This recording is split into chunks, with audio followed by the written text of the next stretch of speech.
Yo, we live. We are live today, and we have a few things to talk about.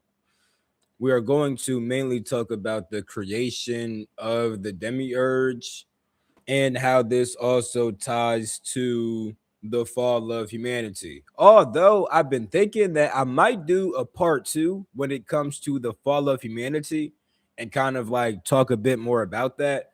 But for right now, let me show y'all what we have on the agenda for today. So I made some different charts, right? There's like 5 different charts that I'm gonna be breaking down. I'm gonna pull them up right now. So we need to first talk about Gnosticism and what it even is, who they were and stuff like that, because the concept of the demiurge does come from Gnosticism, right? Then let me see. Then we're going to talk about two major schools of Gnosticism, the Sethian path and the Valentinian path, and how they're similar, how they're different, and how this leads to different perspectives of what the demiurge is and what reality is. Then we're going to talk about what the pleroma actually is and what the aeons actually are. We're going to get specific into the structure of the pleroma and eventually how this leads to the creation of the demiurge. And then we're going to mention how the demiurge actually connects with us as humans and what it symbolizes about ourselves. So, as you can see, there's a lot that we're going to cover. I might not read like every single word that's on those charts or whatnot, but you know, those charts are there. And I do plan on sharing those charts with the Discord. Low key, I did like 2 classes already, and I still ain't put the charts in the Discord, but I'm gonna do it, bro. So y'all join the Discord and just be prepared when I do it. You know what I'm saying? Like probably maybe tomorrow. If I don't do it tonight, then maybe tomorrow. If not tomorrow, definitely this weekend. I'm gonna put all that stuff inside the Discord. I just gotta look it over and make sure that like it's decent, you know what I'm saying, and that it looks good for y'all to like study and stuff like that. But let's pull the chat up. Yo, what's good, bro? You know what I'm saying? I unbanned you and I saw you rejoin the Discord, so that's what's up, bro. Yo, what's popping? Red Flame Dragon. Yo, what's good? Christian, what's popping? I'm gonna let some more people pull up inside here before we get started for today. Um, I noticed that my streams tend to peak when I'm like halfway through it, you know? I'll start off the stream talking with like 20 people. At the end, it's like 50. I'm like, wait, why you ain't pull up in the beginning? You know what I'm saying? It's hey, happy birthday, bro. Someone pull up, someone pull me to the ass. Just my guys been having LOL. You know what I'm saying? Hey, if y'all are good at pulling people out their body, you know what I'm saying? Pull my guy. Yo, I do want to say this actually because I remember a few live streams ago, somebody asked me about pulling them out their body, and I mentioned why it doesn't always go that well, or like I mentioned how people don't always remember when you pull them out their body. And I eventually ended the stream, and I saw that after the stream, they asked a question like, well, why don't you just have them look at their hands or whatever the heck? People don't understand that, bro. If imagine if you are just sleeping, right? Then I pull you out your body. Some people, your astral body gonna be like a vegetable, just like because you unconscious. You know what I'm saying?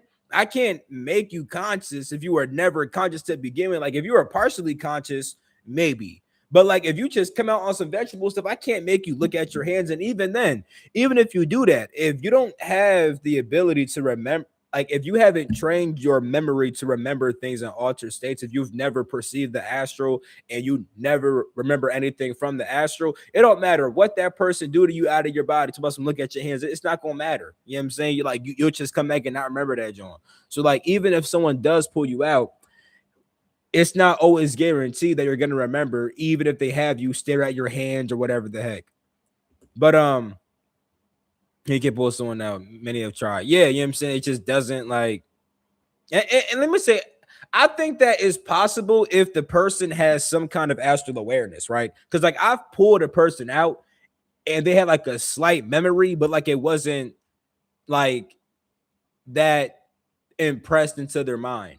I feel like if there's someone like me who is aware of my OBEs and whatnot, and then someone pulls me out my body, I might actually remember that and be like, oh, word. But like for the general population, that's not gonna work how most people think it's going to. Yo, what's poppin', Tay? You know what I'm saying? What's good? For those, yeah, you have to be almost out. You know what I'm saying? Yeah, I would. Yeah, I would assume. I would assume that as long as the person is has their body shut down, you can pull them out. You know, because pulling people out like is different from actually having them remember. Like many people have pulled out other people, but those people, when they come out, their astral body might not have any form to them. Some of them might just act like vegetables. Other people, they're in the experience but don't remember. Shoot, it was one time I was actually out of body with my mom and my aunt, and I was showing them around different things, and they were swearing that they were going to remember. And I'm like, you're probably not going to, but let's do all this, you know. And like we kept on having like this anchor, like we like there was a certain space that I would keep on having us anchored to. Then we would travel somewhere, anchor back to the space, travel out. They didn't remember any of that shit. You know what I'm saying? And if they did, they just never told me. I didn't really ask them though, because I ain't wanting to be like, nigga, no. But they was like, no, we'll tell you if we remember. They ain't tell me shit. So I'm assuming they didn't remember. I've done that I've done that with friends before too. Like we've been out and I've shown them around, but like they don't remember shit. Yeah, yeah. Shout out to Christian, but my boy Birth, my boy Solo Return. You ever meditating, left your body, left your yeah, yeah, for sure. Yeah, definitely. Definitely done that before. So yeah, for those of y'all who don't know who just pulled up, we're gonna start talking about uh we're gonna start talking about some things in a little bit. Today's topic is on the demiurge, the creation of the demiurge and how this ties with the fall of humanity. We're gonna be breaking down these 5 different charts. So let me turn the chat off real quick, my fault. And then let me gonna break down this chart right here. And then we're gonna break down this one, then this one, then this one, then this one. And then if y'all have any questions, we'll answer them at the very end and we'll just wrap up the live stream there. This might be a lot to talk about, or it might be quick. We'll see. But I'm gonna give it like 2 more minutes before I'm gonna give it like 2 more minutes before we get started. Beautifully unique asks, is Demiurge tied to Enki? Let me see something real quick on my phone. Um, mm,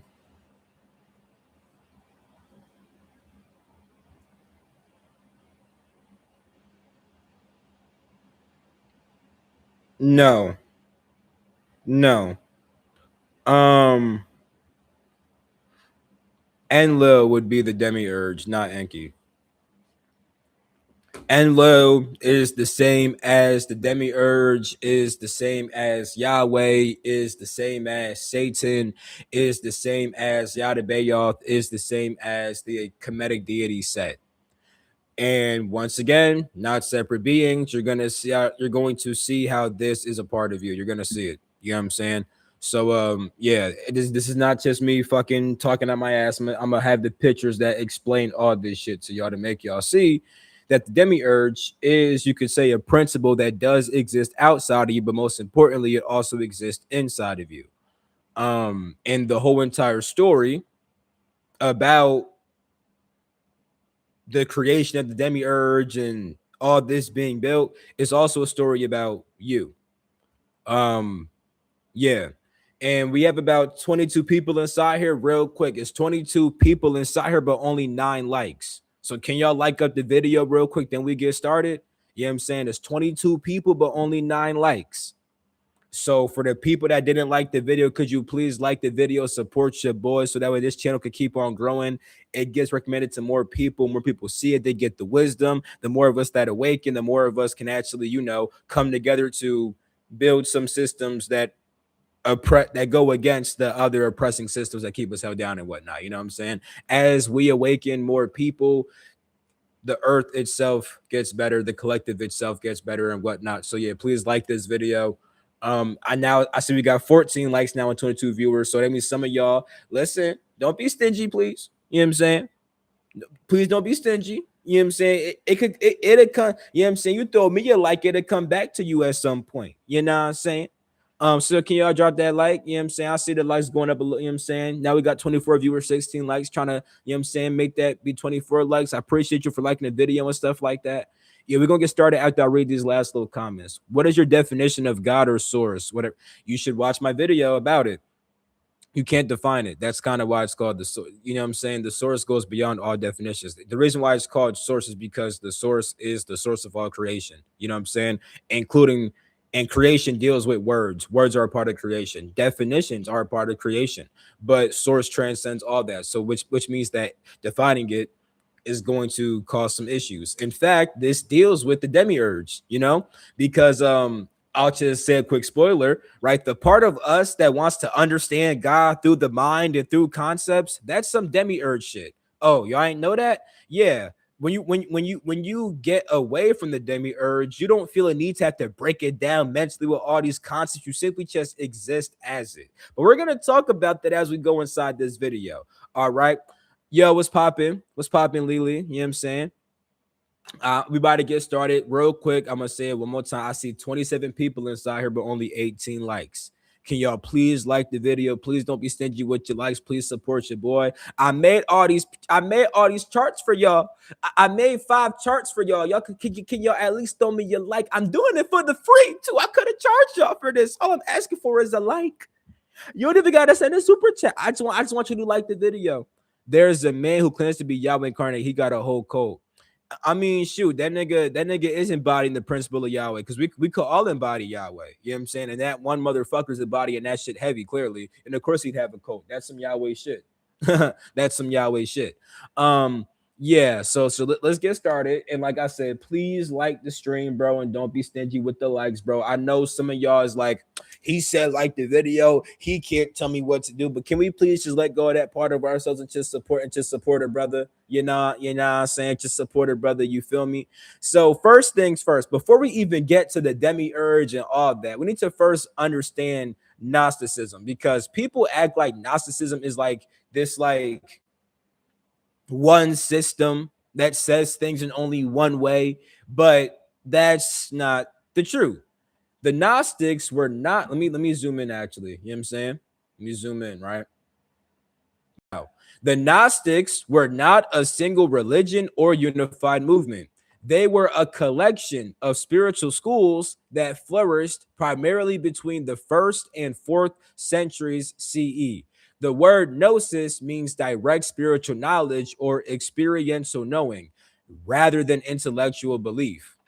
They generally taught that salvation comes through awakening your true spiritual nature, not simply through faith, rituals, or obedience. Now that's important because there are different schools of Gnosticism. Different Gnostic schools disagreed on many details. Ideas right here.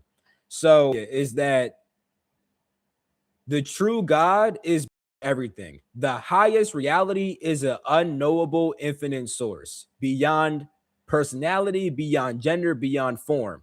Now, they might say pure consciousness, fullness, and perfection, but technically, the source exists beyond that. Many texts call this realm the pleroma, and the pleroma is like the spiritual world, but technically, the source even transcends that. You know what I'm saying? But yeah, they also typically all believe this thing right here: divine beings emanate from source. Rather than creating the universe directly, the true God emanates intelligences called aeons. Aeons are aspects of the divine mind, such as wisdom, truth, life, etc. Different schools list different numbers of aeons. In this video, we're going to talk more about what the aeons actually are and how different traditions see them. And we're going to also focus a lot on the Valentinian view, because their aeon structure is very structured. You know, they have the Ogadad, they have the Ogadad, and the Dodecat. We're going to explain what that actually is, you know? So yeah, they all believe these two things and this thing right here, Sophia's mistake. Most Gnostic traditions tell a story in which Sophia attempts to create without her divine counterpart, without her divine counterpart, and she attempts to create outside of the harmony of the pleroma. This act results in the birth of an ignorant being called Yaldabaoth, Saklas, Samael. These names often refer to the same figure in different texts. This is the same as Satan, Yahweh, Set, etc., or Seth, right? Because the Kemetic deity Set is also called Seth, and I do want to bring that up because we're going to talk about Sethian Gnosticism. You know, they also all believe that the demiurge created the material world. The demiurge believes he is the only God because he is ignorant of the higher divine reality. He creates the physical universe, physical matter, time, and human bodies. Many Gnostics portray him as arrogant or ignorant rather than omniscient. Some traditions describe him with leonine features, while others do not. Some describe him as like a snake or like a reptile sometimes. So that's a thing as well. Um, and yes, for the ones that's wondering, reptilian aliens do typically embody demiurge principles, right? Reptilians are like a physical embodiment of the demiurge. Not all reptilians, right? Because not all reptilians are evil. But like the stuff that evil reptilians are doing, they're just aligning with the principle of Yahweh, Satan, Yaldabaoth, because this is not a principle that only humans can align with. Every being in creation can align with all these principles, higher and lower. You see? Um, they all believe this too. The all Gnostics believe that humans contain a divine spark. So, according to many Gnostic texts, your body belongs to the material world, but your spirit originates in the divine realm. Inside every awakened person exists a spark that came from the pleroma. The goal of life is to remember your true origin. You see? They all typically believe that. They also believe that ignorance is humanity's main problem. So, unlike many religions that emphasize sin as the central problem, Gnostic traditions typically emphasize ignorance. Humanity has forgotten where it came from, who it really is, and the nature of reality. Gnosis awakens this forgotten knowledge. And I do want to say this: technically sin and ignorance are the same, because what sin truly is simply just separating yourself from yourself.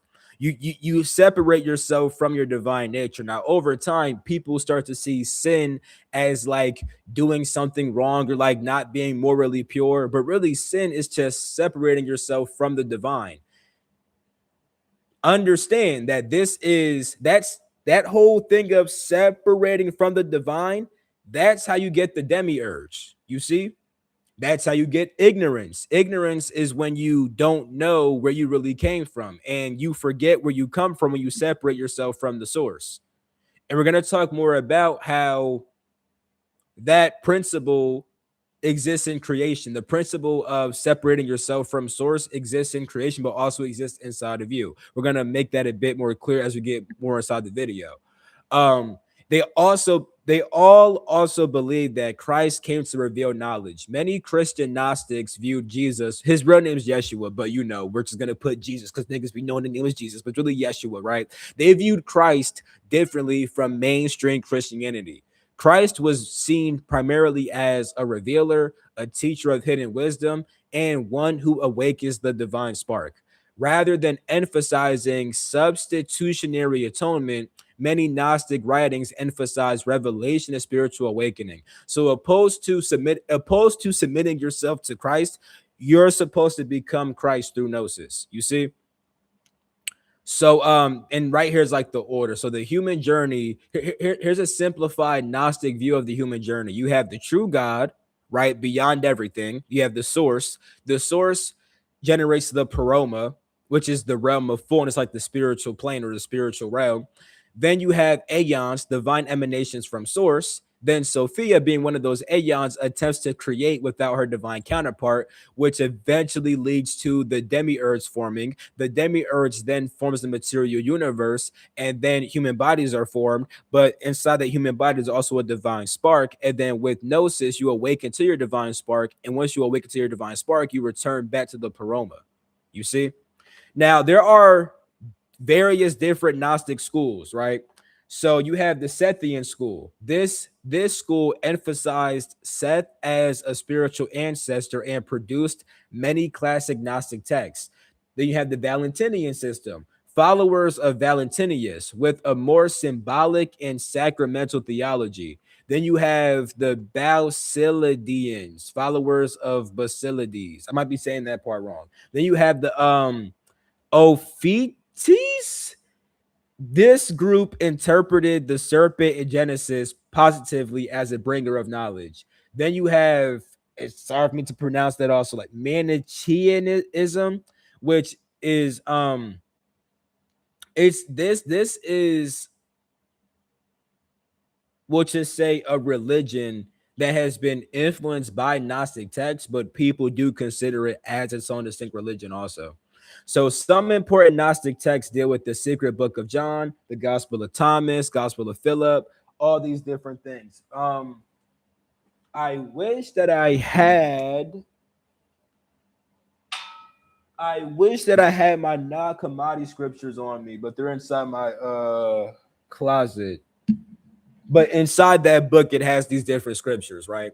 So these texts reveal that Gnostic beliefs were diverse and often quite different from what later critics describe. Like when you read all the different texts, you see how some are very similar, you see how some are very different. Now I want to read this bottom part. One important clarification: people often speak of what the Gnostics believed as doctrine. In reality, Gnosticism included many schools with different cosmologies and interpretations. Ideas such as the Demiurge, Sophia, Christ, and salvation through Gnosis appear in many traditions, but not every Gnostic group described them in exactly the same way. At the heart of most Gnostic traditions is the conviction that human beings possess a divine origin. They have forgotten that divine origin, and they can awaken through direct spiritual knowledge, aka gnosis, in order to return to the highest divine reality. And then right here, it just talks about how Gnosticism this right here talks about how Gnosticism differs from mainstream Christianity. So Christians have one true God. For Gnostics, that one true God, Yahweh, it's just the demiurge. I don't feel like reading all of this, but y'all can if y'all want to, because I want to kind of get through all these different charts and stuff like that. But here's the full chart right here. And before continuing, I want to look at the comments real quick and see what y'all talking about. But yeah, this part right here was just to emphasize that there are many different systems of Gnosticism, and they do believe very similar things. But in the next chart, we're going to talk about Valentinian Gnosticism versus Sethian Gnosticism, how they're the same, but also how they're different. And that part is really important because it's not that one is correct and one is wrong. They're just speaking to two dimensions of the same exact thing. So real quick, let me see something. Um, oh, wrong thing. Meant to do this. Oh, my boy Shine back. Let me make Shine moderator real quick. I had to take Shine's role last live. If y'all seen the last live stream, Shine said something that was crazy. I had to take it away, but now he got it back though. And I want to say real quick, I see we got 28 likes and 33 viewers. You know what I'm saying? Can I get them extra likes from the 33 view? You know what I'm saying? Trying to press that like for your boy. But anyway, how has your dreaming realm been recently? It's been dope. In fact, last night, I was having a dream where I was pretty much guided to do what I'm doing right now. Like literally, because of my dream last night, I decided to do this as today's live stream topic. What's popping, gang? Yeah, yeah, like it up for sure. So Sophia did create. Yes, Sophia did do that. But once again, Sophia's not an actual being. We're gonna talk about that a bit later, like what that actually means, because Sophia making the demiurge is also symbolic of how we end up producing our own demiurge inside of ourselves. We're gonna talk about that though. Dodecahedron. I love that shape. My favorite Gnostic teacher is a Rosicrucian named Robert Gilbert. Hey, shout out to bro. Is Yeshua and Yahweh brother? Yes, yes. You know what I'm saying? Yes. So Yeshua and Yahweh are brothers, and they are the sons of El and Asherah. Yes, that's like mixing Hebrew stuff with Canaanite. Yeah, because really the Hebrew stuff does come from Canaanite theology for sure. So yeah, this is true right here. I had a dream where I was getting targeted for being a god level being, and they wanted knowledge or information that I know myself. I'm dead. Yeah, that stuff like that. Beings will try to do that. In experiences like that, you gotta just know yourself and not let them trick you out your position. Sophia daughter, not no Sophia did it, but you might be saying this because you might be saying this because it's a different form of Sophia that some Gnostics call Akmoth. You feel me? So it's not Sophia's daughter, it's Sophia herself. It's just that when Sophia does it, they end up calling her Akmoth. It's a specific part of Sophia because you have one part of Sophia that is aligned with the Paroma, then you have the other aspect that steps away from the Paroma. So as Sophia is a part of the Paroma fully in line with her divine nature. But when she steps outside of that, she becomes Akmoth. You see? That's a fact. Um, if we chose this, does that mean that we knew everything we was gonna do? Like, let's say, all right, you going to watch my other videos, bro. Because I talked about how this works a bit more in depth. Like, yes, we do choose, but people don't choose with the same level of awareness. You know what I'm saying? Yahweh is Ishtar. Yeah, Yahweh's wife is Ishtar. Yeshua would be with Sophia. Yeah, you could see it like that. You know what I'm saying? It sounds like you might be watching my boy Cave of Mystery, aka Nelson. And if so, you know what I'm saying? My boy know what he talking about. You feel me? I fuck with my boy. You know what I'm saying? Um, yeah. So yeah. Yahweh's wife is Ishtar. Yeshua's wife is Sophia. You could say that for sure. Um, but yeah, there's a video I made. Let me see real quick. I have a very specific live stream I did maybe like a week or two ago where I kind of where I talked about this. I think it's my video called I think it's pass. Ooh, actually, watch the video that's called Soul Traps, Satanic Families, and the Corruption of Souls. Inside that video, I talk about that concept, and also in my video called Past Lives and DNA Activation. Those are two live streams where I talk about that stuff. For this question right here. Um, what is the cultural origin of all? What do you mean by that? The cultural origin of all spiritual divine. There's not really a cultural origin of all divine knowledge. It's just, I wouldn't. Yeah, I don't really know what you mean by that because like spiritual divine knowledge is like you could say its own culture in a way. Um, whenever I bet I'm a where you fucking with Nelson. That's what's up. But yeah, I'm about to get to the next chart. You know what I'm saying? Let me talk about the next chart real quick. Let's get into Sethian versus Valentinian Gnosticism, right? Because they do differ, but they also have similarities. So first, let's talk about the review and comparing them and stuff like that. So the Sethian Gnostics and the Valentinian Gnostics, the founder of Sethian Gnosticism is pretty much unknown, but it just developed around the figure of Seth. Now, Seth is a Kemetic deity, and he is pretty much like Satan. But in Kemet, it's actually widely understood that Seth is a part of you. There's actually a picture. Let me show you the picture real quick, right? Where there's a picture of Horus, but Horus has the head of Set. So let me put it up. Horus with the head of Set. Because this is very symbolic, right? Because the Kemetic people understood this very well. They understood these principles and they understood all this shit. You feel me? So right here, right, we see a picture of Horus with the head of Set. That's the symbolism of how, because Horus is your higher self. It's a symbol of you, but with inside your higher self, you have the ability to fall into the lower self being Set. So Set is your lower self. Set is a part of you, right? And when uncontrolled, and when Set is not under the submission of higher principles, Set can act in evil ways. But when Set is under the submission of higher principles, Set actually supports creation. So that's important to understand, because Set can be seen in some context as an evil deity, and that's going to show up in how the Sethians view the Demiurge. So their view of reality, right? Sethians are very dualistic with the concept of like good and bad.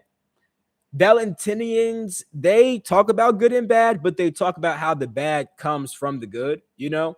Um, Sethians believe that the material world is a prison created by an ignorant ruler. However, Valentinians view the material world as a temporary, imperfect school for spiritual growth. So, off the rip, you can see how these two things right here are two big arguments in this in the old. Well, these two views of the material world are two big arguments in certain sections of the OBE community, where people argue, is it a soul trap? Is it a school?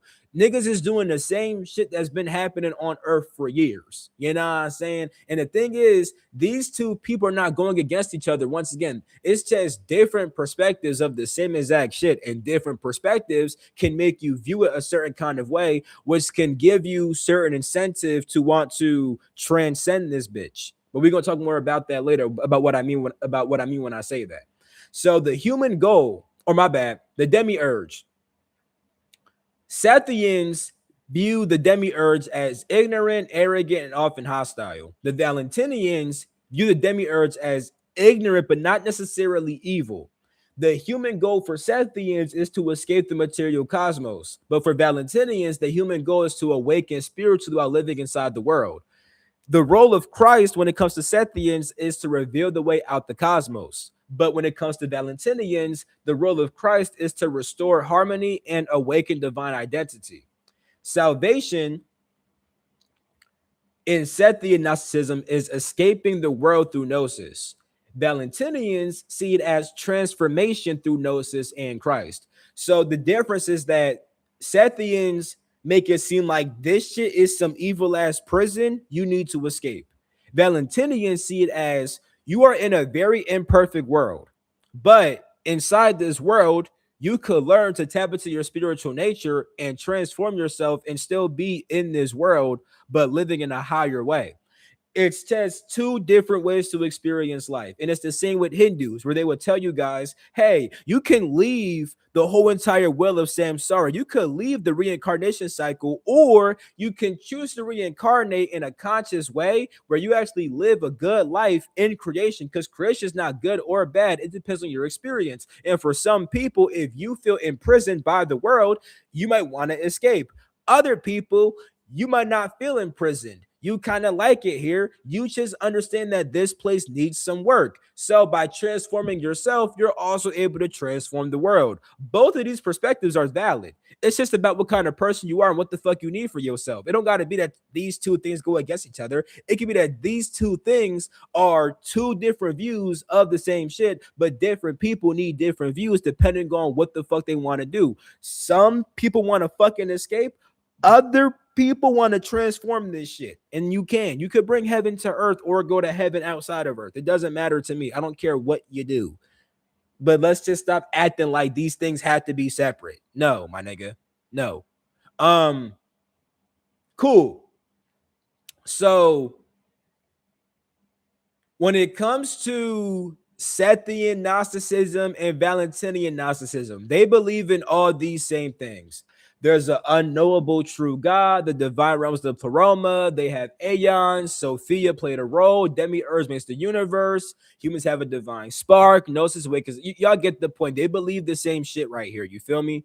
So and they have the same exact human journey over here also when it comes to like the true God, all the way down to going back to the pleroma, right? So we kind of already talked about these things in the last chart, so I ain't gonna talk too much about that, but I do want to talk more about right here. So The demiurge, when it comes to the Sethian view, they view him as ignorant, arrogant, blind to the true God, and often oppressive. The demiurge traps souls in matter through deception. Archons keep humanity spiritually asleep, and the cosmos is essentially a prison. Now, in the Valentinian view, the demiurge is still ignorant, but he's actually a bit more sincere with his actions in the sense that it's not that the demiurge is trying to trap you. It's not that the demiurge tried to make a prison. It's just that the demiurge is ignorant of the true source and it's just trying its best to create some shit. So that's why it says sincere. Um, the demiurge is limited and unaware of the higher God. He believes that he is the highest God because he simply just doesn't know better. It's not like I'm gonna be the highest God and fuck the highest God. It's more like, nigga, I really think I'm the highest God. Like that's just how the demiurge be moving. And it's the same with our ego. Our ego doesn't try to inherently be evil, but sometimes it does evil shit. You know what I'm saying?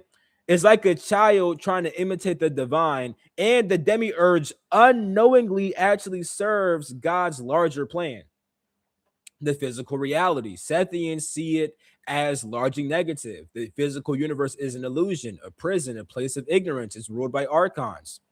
The body distracts the soul from its true origin. The goal is to awaken and leave this realm. But with the Valentinians, matter is imperfect, but it's not worthless. Creation still reflects traces of the higher God. Nature can still teach you. Relationships matter. Sacraments matter. The world is damaged, but not absolutely evil. When you start making big AI diagrams, it starts fucking up the words. But it's supposed to say that the world is damaged, not absolutely evil. You know what I'm saying? Why does the material world exist?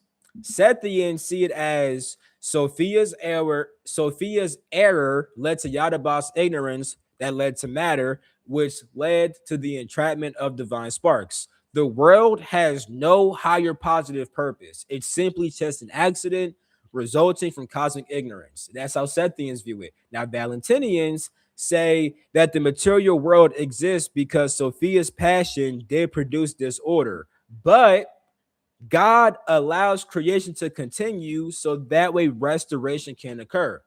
The universe becomes a stage for redemption rather than merely, my fault. The universe becomes a stage for redemption. Rather than merely escaping creation, souls mature through awakening. What is humanity? According to Sethians, humans are divine sparks trapped inside of bodies, and they are very asleep. Most people remain under the control of the archons, and only those who awaken possess saving gnosis. With the Valentinians, humans exist on a spectrum.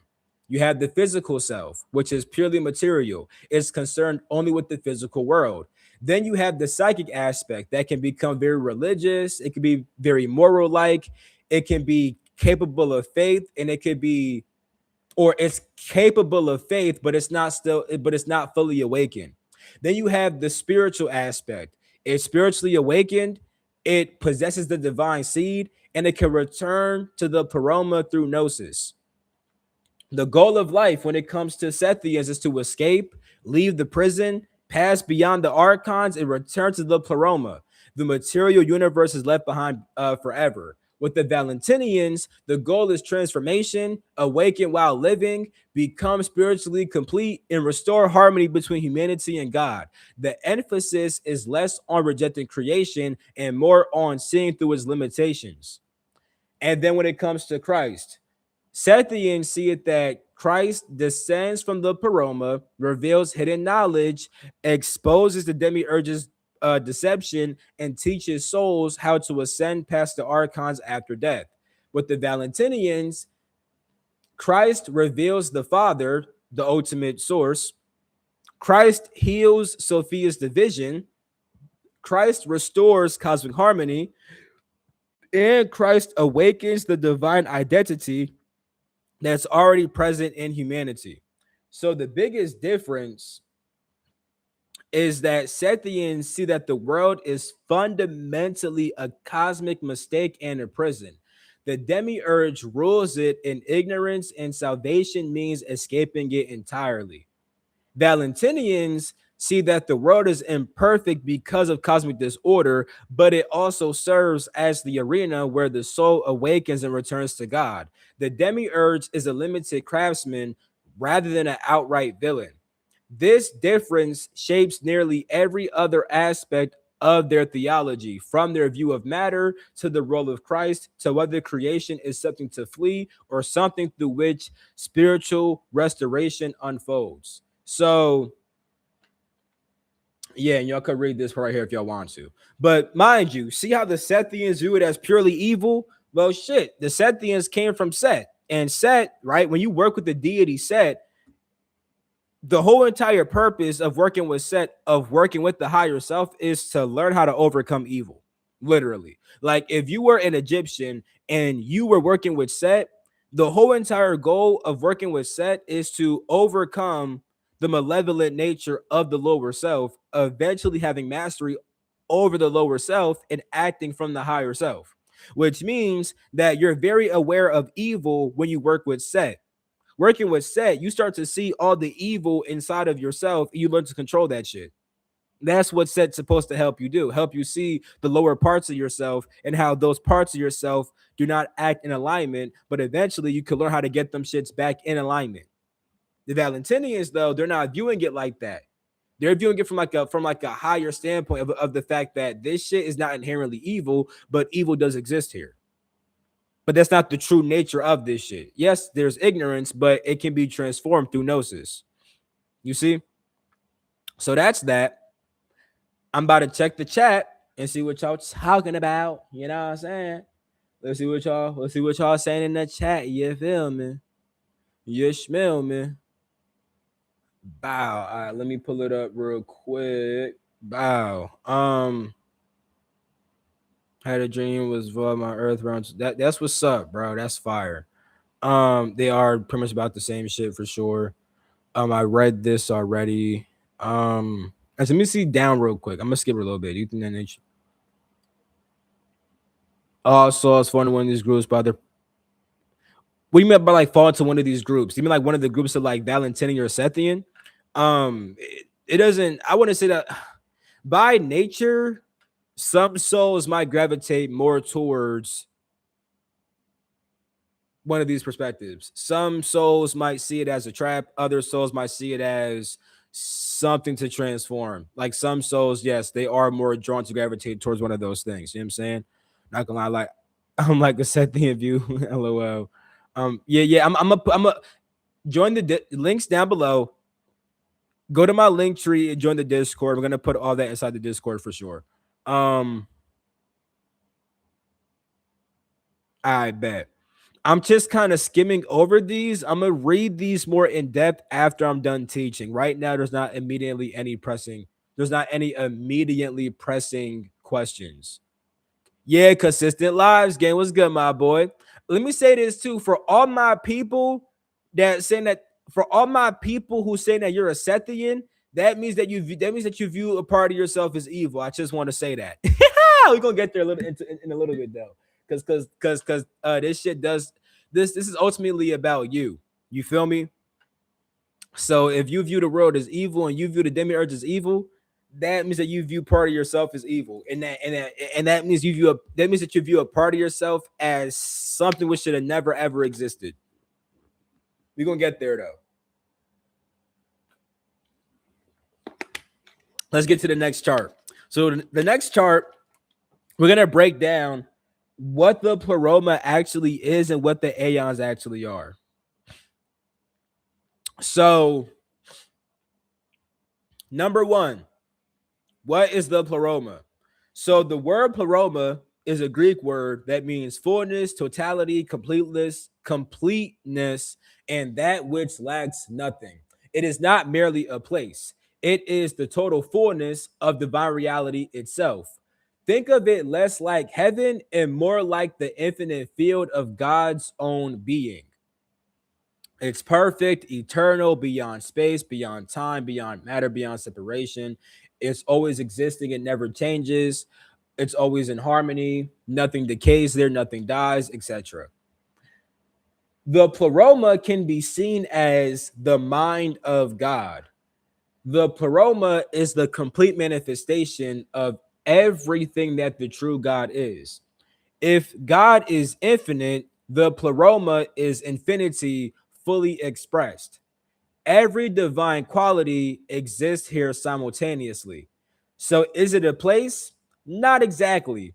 It's sometimes described as a realm, a kingdom, and a heaven, but Gnostic writers are usually using symbolic language. The pleroma is closer to an eternal state of divine consciousness.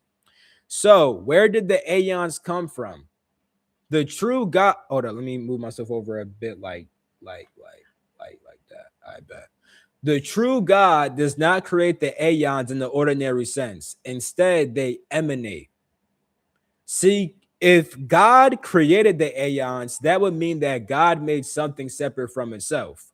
But no, they're emanations. An emanation means that something flows naturally from the source while remaining connected to it. So, for example, the sun does not manufacture sunlight; it radiates it. Likewise, source radiates the aeon. So, like the sun does not just create sunlight. No, sunlight is emanating from the sun. It's a part of the sun. You see, it's an expression of the sun. The aeons are expressions of the source. You see, and there's different groups of aeons too. We're gonna get there in a little bit in the next chart. Um, why are they called aeons? So the Greek word aeon originally meant age, eternal reality, eternity, and timeless existence. Over time, it came to mean an eternal divine manifestation. So an aeon is literally an eternal expression of the infinite. It means that the word aeon means that something is an eternal aspect of divine reality. So are the aeons gods? With the Sethian view, aeons are often portrayed as real heavenly beings. They have names, personalities, relationships, masculine and feminine emanations and synergies and stuff like that. And they are and with the Sethian view, they are living intelligences and also symbolic realities. The Valentinian view actually views aeons as a bit more symbolic. They are seen as principles, archetypes, divine attributes, and living realities within God. They are manifestations of one divine life. Putting these together, the aeons are living divine intelligences that also embody eternal principles. They are not merely abstract ideas, but neither are they independent gods competing with one another. Are they separate gods? No, the Aeons are not like the gods of Greek mythology. They are more comparable to the rays coming from one sun. Each expresses one aspect of the infinite. For example, Barbello, Sophia, Logos, or when it comes to the Aeons like Barbello, Sophia, and Logos, none of them are separate from the source. They are different expressions of the same divine fullness. So imagine you have one sun and various different rays of sunlight. They're not like separate gods, they're just different expressions of the one sun. Why are they important? Without the aeons, the infinite would remain unknowable. The aeons make the unknowable knowable. Imagine infinity expressing itself as wisdom, love, truth, mind, etc. This allows infinity to become understandable. That is the role of aeons. You see, when it comes to infinity, it's really hard to grasp infinity. But when you break infinity down into different principles, it makes it easier to comprehend. So the aeons allow the infinite to actually become knowable. You see? And here are some different aeons. You have Barbello, you have Logos, you have Zoe, etc. Let me see. Where's 10? How do aeons relate to human consciousness? Humans contain a divine spark that originates from the pleroma. The structure of the pleroma is reflected within the human soul, as above, so below. Wisdom in you reflects Sophia. Rational insight inside you reflects Logos. Living awareness reflects Zoe. Deep intuitive intelligence reflects nous. So these things exist inside of you, right? Wisdom is Sophia inside you, you see, and so on and so forth. The divine spark as a seed. The soul is like a seed. The entire tree already exists within the seed potentially. Likewise, the fullness of God exists within humanity potentially. The aeons represent aspects of that latent divine fullness. So inside of a seed, the seed has everything that it needs to become a tree. Same with you. You are like a seed. You have all of God inside of you. And the aeons are just different aspects of your godly nature. You see, they're just different. The aeons are different aspects of your own godly nature. You see, should humans work, and that's why in the Bible it said the Elohim, the many gods, right? They said, let us make man in our image. Now humans contain all the gods inside them. So what the Hebrews called Elohim, Gnostics would call aeons. These different principles come together to make up you. You see? That's a fact. So here's a modern analogy of what aeons are, right? Imagine white light passing through a prism. That white light is the true God. The spectrum of colors, that's the aeons. So it's one light, right? It's one source, but that source can express itself in various different ways as red, orange, yellow, green, blue. These are the aeons. Each color is genuinely distinct, yet every color is still the one light. None exists independently. Together, they reveal the fullness of what was hidden within the white light. So the white light is like, it's the white light, like it's so unknowable, but you can understand the white light as having aspects of red, aspects of yellow, aspects of orange. These different principles allow the infinite to be known. So the overall picture is kind of like this. You have the true God, the Paroma, the Aeon, Sophia's error, the Demiurge, the material cosmos, humanity, divine spark, gnosis, right? Now I want to read this important thing right here. Important note on Gnostic interpretation. Let me just make myself go up here. So Gnostic texts are highly symbolic. Some Gnostics understood the aeons as real heavenly intelligences and counter the visionary experience, while others understood them primarily as eternal structures of divine consciousness. These interpretations are not necessarily mutually exclusive. They reveal different angles of the same truth depending on the seer and the time. So, for example, these are principles, you see, but you can interact with them as if they were beings. So, with wisdom, you can communicate with your own wisdom inside your mind and just talk back and forth to it. It's still a principle of yourself, but that principle can express itself as a being. So if someone's talking to Sophia, yeah, technically you can do that because wisdom is an eternal principle that can manifest itself as a being that communicates wisdom. But the true source of wisdom itself goes beyond any form, goes beyond any being. It's a principle of reality itself. Yeah, nah, saying. And now we're gonna get to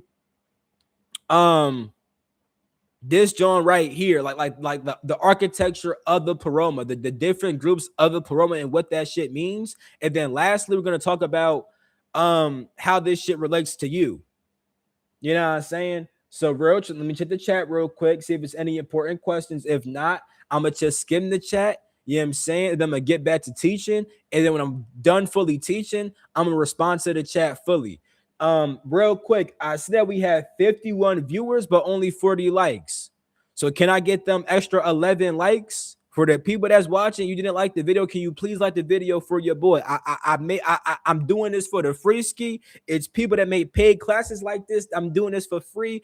I don't even need a super chat. I just want you to like the video, bro. I know you don't. I know it's like this guy tell me to like the video. I don't want to do the fuck he say. Just support your boy though. Be nice. You feel me? Let's be a little bit. Let's just be kind. Let me see the. Let me see the chats though. You think of the comment or maybe not? Let me see. Where do you find? I make the charts. I made them. I made them. Let me stop. They're gonna be inside the Discord too. Join the Discord as well as the other charts I did for other classes will be in the Discord for sure. Aeons, you could say that. You could say that. Yeah. Yeah, I'm saying just like the video. You know what I'm saying? I ain't gonna call y'all lazy, but like the video for your boy, right? But let me see, man. I'm watching that. We're gonna not. What happened in the last 20 minutes, y'all? Shit, I don't even remember. Yeah, I think our man is expand. Okay, word or maybe, um, are the soul try to view as because when you feel, yeah. I'm gonna respond to these after I fully teach because right now it's not like no full. I don't gotta answer these Jones. You know what I'm saying? It's not any very pressing questions. I see we got 47 viewers and 43 likes. Can I get them extra likes though? Them extra what 4 likes? Can I get that? Can I get that? You know what I'm saying? All right, let's get to the second to last chart. You know what I'm saying? So in this chart, which by the way, I made it. That's why you got the genie dot down. You know what I'm saying? Your boy made the chart. You know what I'm saying? You feel me? Um, this chart is going to break down the architecture of the pleroma and the origin of the demiurge. It's going to explain how infinite unity becomes a diverse universe, how imperfection can arise without the true God becoming imperfect. So there are 3 different groups of aeons. You have the Ogadad, which is over here, right? You got the Ogadad, you got the Decad, and the Dodecad. I'm not about to talk about every single one. I'm not about to do all that. You know what I'm saying? But I will say that I do talk about these in Patreon. Like in Patreon, I made a video about understanding primordial consciousness, right? And that deals with the Ogadad. You know what I'm saying? Um, when it comes to the Ogadad, here's how here or when it comes to the Ogadad, the Decad, and Dodecad, you can see them as 3 different groups. The Ogadad is like the idea, you know. The Decad is like the blueprint of how that idea can manifest, and then the Dodecad is the expression of that blueprint. The 30 aeons are divided into 3 groups that reveal the stages of divine unfolding. So the Ogadad is like the basic foundation of reality. This is how the infinite becomes knowable, you know, and it becomes knowable through these things, through depth, silence, through mind, through truth, through logos and life, through human and church. Now, mind you, it says human, you know what I'm saying? Which means that what you are existed before the demiurge. Although the demiurge made your body, your spirit came from the pleroma, which is down here, right?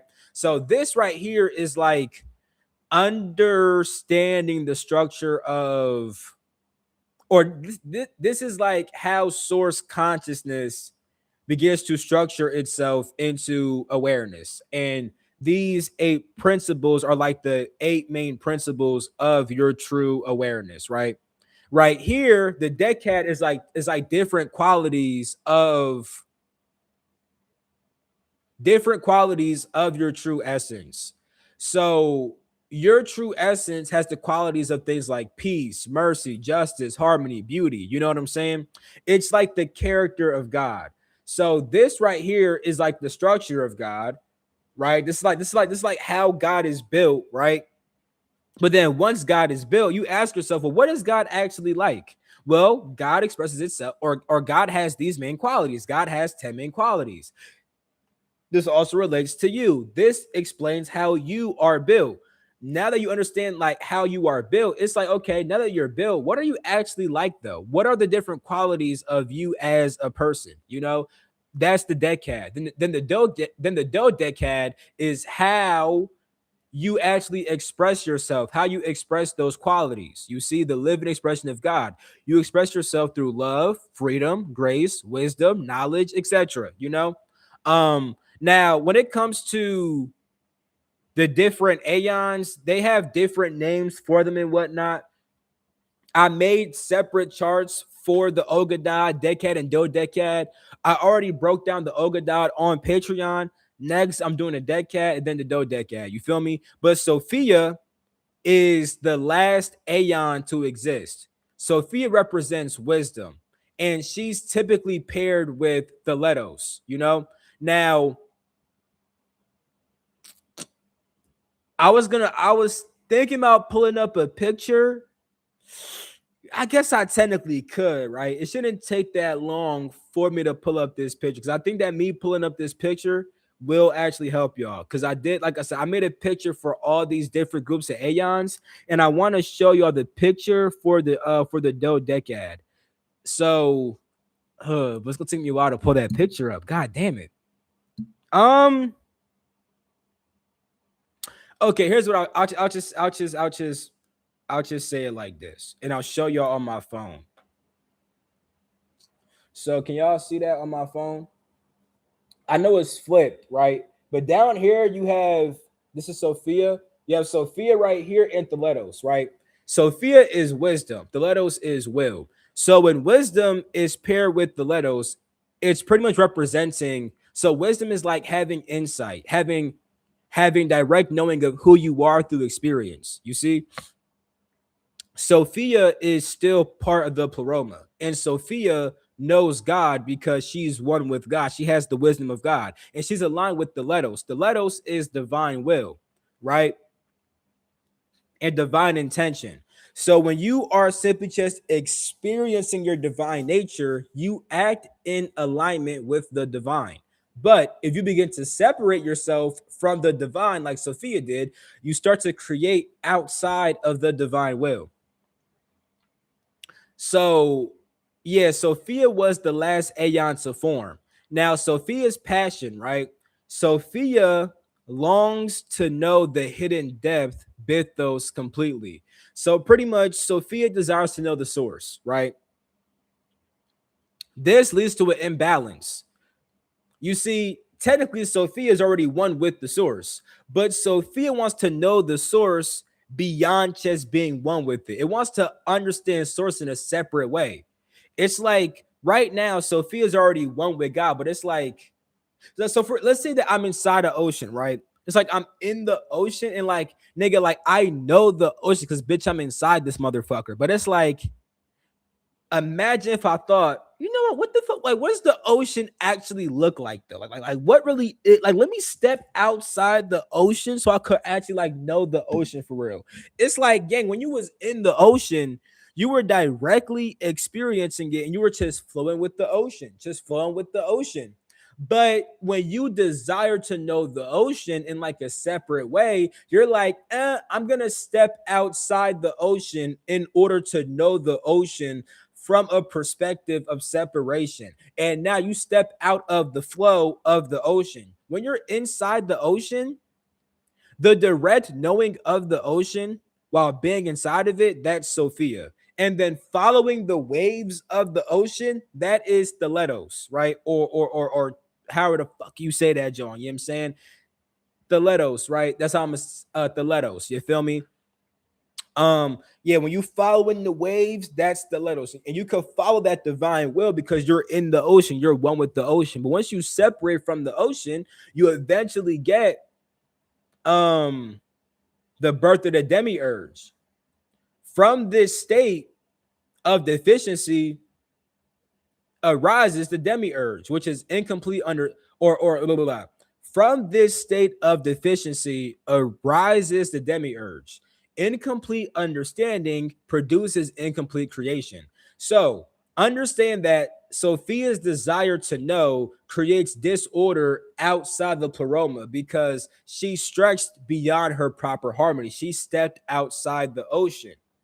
And now there's a state of deficiency in the sense that when Sophia was in the ocean, she was in the fullness of the water. But when stepping outside the ocean, now there's no more water. There's a state of deficiency. And that's where the demiurge begins to arise. Then once you get the demiurge, you get this limited craftsman who's ignorant of the pleroma. The demiurge is since like the demiurge really thinks that he's God, right? When it comes, and once again, symbolic of yourself. When you are attached to your ego, you really do think that you are your ego. Like if someone's name is Sally, Sally typically actually does believe that she is Sally. Sally is not always aware that she is truly the soul in the spirit that is expressing herself as Sally. She really thinks that she's Sally. So the demiurge really thinks that he's God because he only sees his realm. He's not malicious. He just never saw the pleroma. Nigga, Sophia stepped outside the water. And now it's like, bitch, there's only, and when you step outside the water, now all you see is this nothing. It's like, bitch, only I exist because you forgot the ocean. You see? So why does the demiurge create the world? The demiurge senses that there must be order, beauty, life, and harmony. But he cannot see the original. So he builds an imperfect copy. It's like if you were to step outside the ocean and you kind of forgot what the ocean looked like, but a party was like, yo, I feel like there should be this like this thing, this like, I don't know what it's called, but it's like water. Like I feel like there should just be this thing, and now I'm gonna like build that thing, like an apprentice architect who only has part of the master blueprint. The result resembles the original but falls short. So the demiurge kind of just senses that there probably should be something that's created, right? And nigga, the demiurge is trying its best, but it don't know the original copy, so it's inherently flawed. That's like a symbolic way to view it. Now, the Sethian view of the same story is that Sophia acts outside divine order.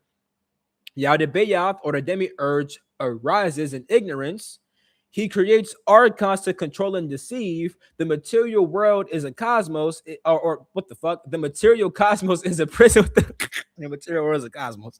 The material cosmos is a prison, and souls are trapped and must escape. You see? So over here, with the Valentinians, it's like it's a bit more of like a sincere thing where it's like the demiurge doesn't really know any better. But over here, the Sethians act like the demiurge does know better. You know what I'm saying? So yeah, and we already talked about the difference. So I'm not gonna fucking, you know what I'm saying, go in depth about the difference. But the key takeaway is that the Valentinians teach that imperfection arises not from evil but from limitation. Sophia's longing opens the door to a lesser creator and Sophia's longing opens the door to a lesser creator and births an imperfect world. Yet this world becomes the arena where souls awaken, grow, return to define fullness from which they came from. So with that being said, right, I'm not gonna check the chat. I'm gonna just go right to the next chart. This is the last chart that's gonna tie this. Is gonna tie all this shit into one and explain how this also relates to you. So with the Valentinian story, right? Once again, the Valentinians did not teach that Sophia became evil. She remained the aeon of the Paroma. Instead, she experienced something which they called pathos. Pathos means longing, desire, passion, incompleteness, and yearning. Her longing was to know the unknowable Father directly. That longing itself was beautiful. The problem wasn't desire. The problem was trying to grasp the infinite by her own power. So instead of just staying in the ocean and vibing with the goddamn ocean, niggas became separate from the ocean in hopes to understand the ocean through separation. So Sophia's passion produced a condition of deficiency outside the harmonious pleroma. From that condition, like before stepping outside the ocean, shit was just chilling. You know what I'm saying? Before stepping outside the ocean, it was just a beach and the beach was chilling. But once Sophia stepped outside that ocean and started walking inside the beach, it made an imbalance where now there's this fucking urge where it's like, wait a minute, bitch. I'm seeing this beach and shit. Like, there's no one here besides me, motherfucker. I'm the god of the goddamn beach. And it creates a deficiency because before the beach was just chilling, but now niggas feel a need to do some shit with the beach and make some shit. You know what I'm saying?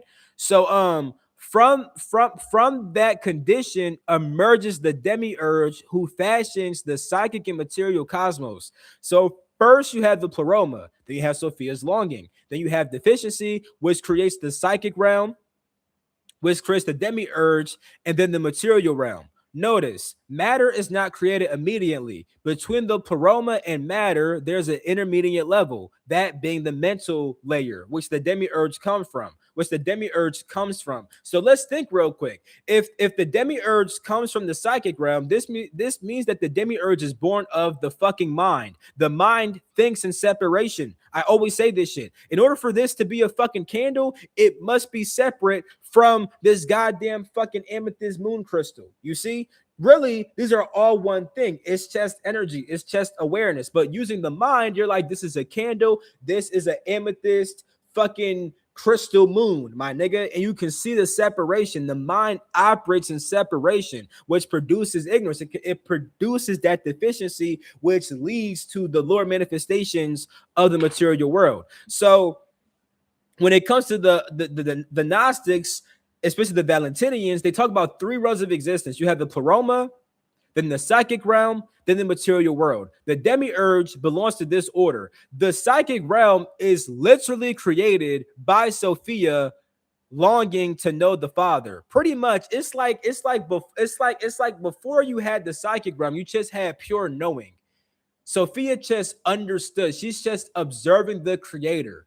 But now it's like the observer's like, wait a minute, like, what the fuck am I really observing? It's like niggas start to think about shit.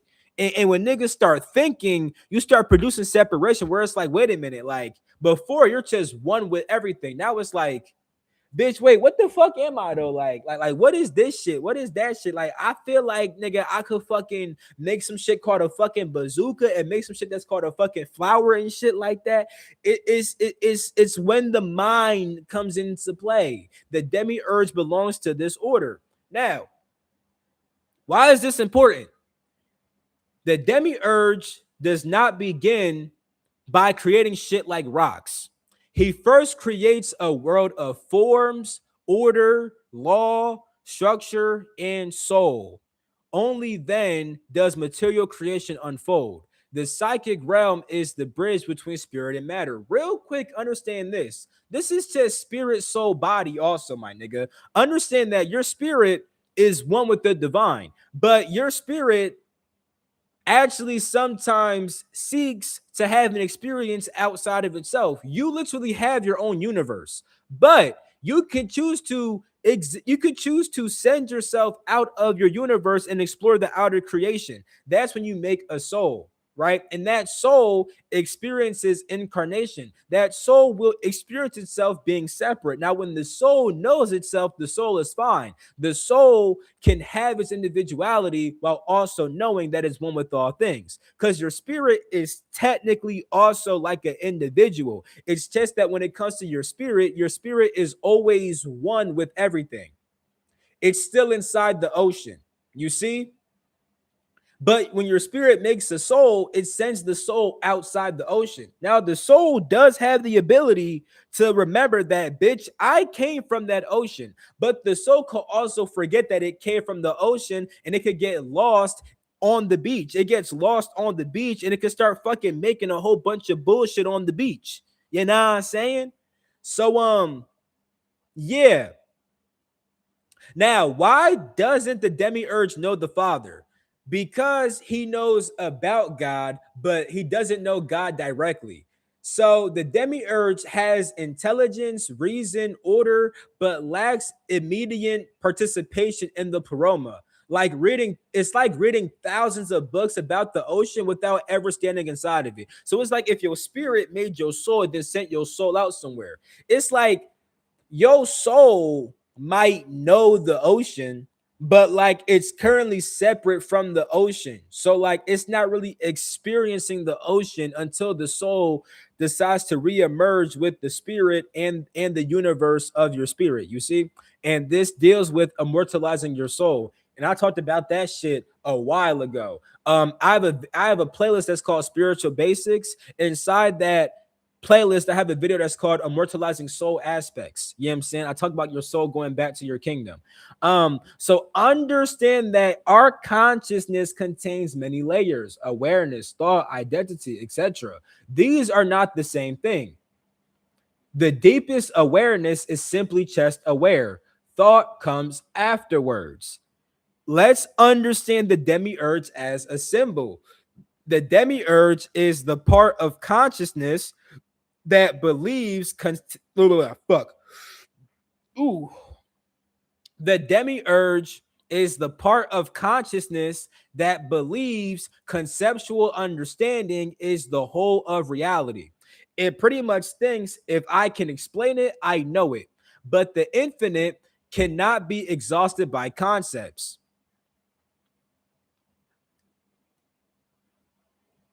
The inner demiurge, the inner demiurge is the tendency to mistake our mental models for reality itself. It's when you think I already know, my concepts are complete. What I can think is all that exists. The problem is not thinking. The problem is confusing the map for the territory. For example, I speak about the 12 planes. That's a model for reality, but I'm not bound to that model.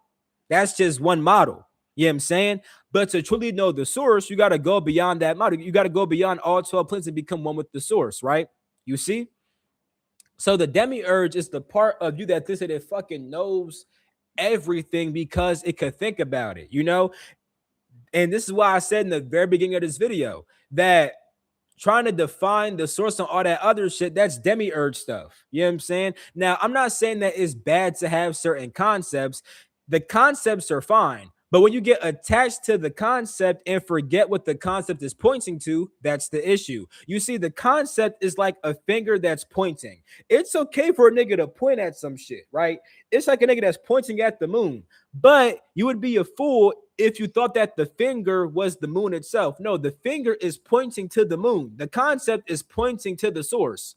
The concept, the finger is not the source itself. You see? You see? So, the pleroma within. Humanity contains a divine seed from the pleroma, pretty much your spirit. As consciousness descends, it becomes more differentiated. The challenge is to keep every level connected to its source. So you start as pure awareness. You got intuition, then thought, identity, all these different things. A lot of people get caught up in their thoughts and their identity, and they really believe that they are that. It's like they really think that they are Susan. They think that they are Sally. But the goal is to actually keep the bridge where, like, yes, you have identity, but you also know that you're not just this identity. Because understand that when it comes to the different aeons, there is a sense of individuality inside the aeon. That's a fact. Yeah, it's just different from like how humans identify themselves, right? Like, for example, in the ocean, you could feel yourself being in the ocean. And like, you know that you're one with the ocean, but you could also feel your own individual existence in the ocean. But when you step outside the ocean, now you start to identify yourself as somebody that is not one with the ocean, although you actually are one with the ocean. That's the difference between divine identity and like human identity. Humans identify themselves as separate from the source. And even when humans identify with the source, some people are identifying with the concept, right? People will say that I am God, but they're doing it from an egotistical standpoint. They have the intellectual knowledge that yes, I am God, but they haven't actually experienced what that means. They have all those mental models about what it means to be God, but they never actually experienced being that. Like, for example, Satanists love saying that they are gods, but Satanists have never actually touched the true source of Satanists have never actually touched the true source of creation. If they did, they would stop being Satanists. That's kind of the reason why they're Satanists, because they never touched the true source. But they have all this knowledge, they have all this psychic wisdom, but they never actually touched the source, which is why they're even able to become evil. You see? So Sophia within. Sophia is the part of us that longs for ultimate truth. It's our sense of curiosity, our sense of wonder. It's the desire to know. Without Sophia, nobody would seek God. Detached from humility and direct participation, this longing becomes restless striving. So when you're trying to know God, but not through direct experience. It becomes this restless striving where you get very caught up inside your ego. Now you think that you know God because you studied different philosophies, yet you never actually experienced it. The demiurge within. The demiurge is like the organizing mind that creates systems, categories, philosophies, religions, worldviews, science, laws, civilization. Not inherently bad. The danger comes when the mind assumes it has grasped the infinite completely. So, all these different systems, that's fine. But the issue is when you think that you understand everything just because you understand the system. That's some demiurge shit. That's some demiurge shit. So the Valentinian interpretation, the mind isn't evil, the demiurge isn't evil. He is simply limited. The intellect is a gift, but it cannot replace direct participation in the divine. The mind is healed through gnosis, the psyche is restored through gnosis, and thought becomes transparent to the spirit. The goal is integration. Like right now, I could break down all these different concepts. That's cool. But also, I understand that if I truly want to unify back to source, I got to quiet down the mind and transcend the mind. Now, the Sethian interpretation, the demiurge isn't just limited, he claims absolute authority. The inner Yaldabaoth, the inner demiurge, is the ego that insists that I alone am right. There is nothing beyond my perspective. Control is the highest good. Archons represent your habits, fears, attachments, and your rigid beliefs that bind consciousness to the lower world. The remedy for this is to awaken the divine spark that never, or my fault, the remedy is to awaken the divine spark that was never created by the demiurge. Important note, the ancient Gnostics did not describe the demiurge as part of the psyche in these exact terms. They presented a cosmological drama. This symbolic reading is a later way of reading the drama as a map of inner consciousness. It resonates especially with Valentinian themes of restoration and Sethian themes of awakening, but it is an interpretive application, not an original claim of the text. Now, I say this because the way that I just broke this shit down, you might not read the text and see it broke down exactly like this, but this is what the fuck the texts were pointing to. That's a fact. And then once again, the Egyptians talk about it through Set, right? So, um, so yeah, I ain't gonna read this part. Y'all kind of. This is just talking about how they're separate. You know what I'm saying? Seth and the Valentinian shit, right? So the deeper lesson, though, right? So you have the true self, your divine spark, right? And then your awareness of that divine spark is like the pleroma, these different aeons, right? Sophia is the part of yourself that eventually desires to know yourself and the divine through the means of separation. This generates the mind, right? Which is the organizing intelligence that makes different systems and different shit like that. This gives rise to the ego, and the ego exists in the world and takes action inside that shit. So, the crucial question is, which direction does the flow actually move? When awareness gives rise to thought, thought remains rooted in the source. But when thought tries to replace awareness, it mistakes its own concepts for the ultimate reality. This is one way that readers see symbolism of the demiurge. So, if you are acting from your awareness and you're choosing to generate thoughts, but you also know that you're not your thoughts, that's cool. But when you start to get attached to your thoughts and you think that your thoughts are the ultimate truth, that's when you start being on some demiurge shit. And for some people, they just become very arrogant. They're not really evil. They're not really harming nobody. For some people, they're not harming nobody. They just think they know everything when they really don't. Other people, because they think they know certain shit, they start doing evil shit where it's like, bitch, I deserve to do what the fuck I'm doing, motherfucker. They're just on some demiurge shit. So the key takeaway, right? Let me actually let me move myself up and zoom this bitch in a little bit more. You know what I'm saying? So the key takeaway, the Valentinians teach that imperfection arises not from evil, but from limitation. Sophia's longing opens the door to a lesser creator, which eventually births an imperfect world. Yet this world becomes the arena where souls awaken, grow, and return to the divine fullness which they came. Understand that outside of yourself, right? Sophia is just the desire for source to know itself through separation. In order for us to have all this creation, there needs to be separation. Creation literally implies separation because in order for there to be creation, there must be a creator. That's two different things. That's separation. So Sophia is the part of the source that desires to know itself through separation. And then the demiurge is the part of source that actually crafts out all these different separate creations.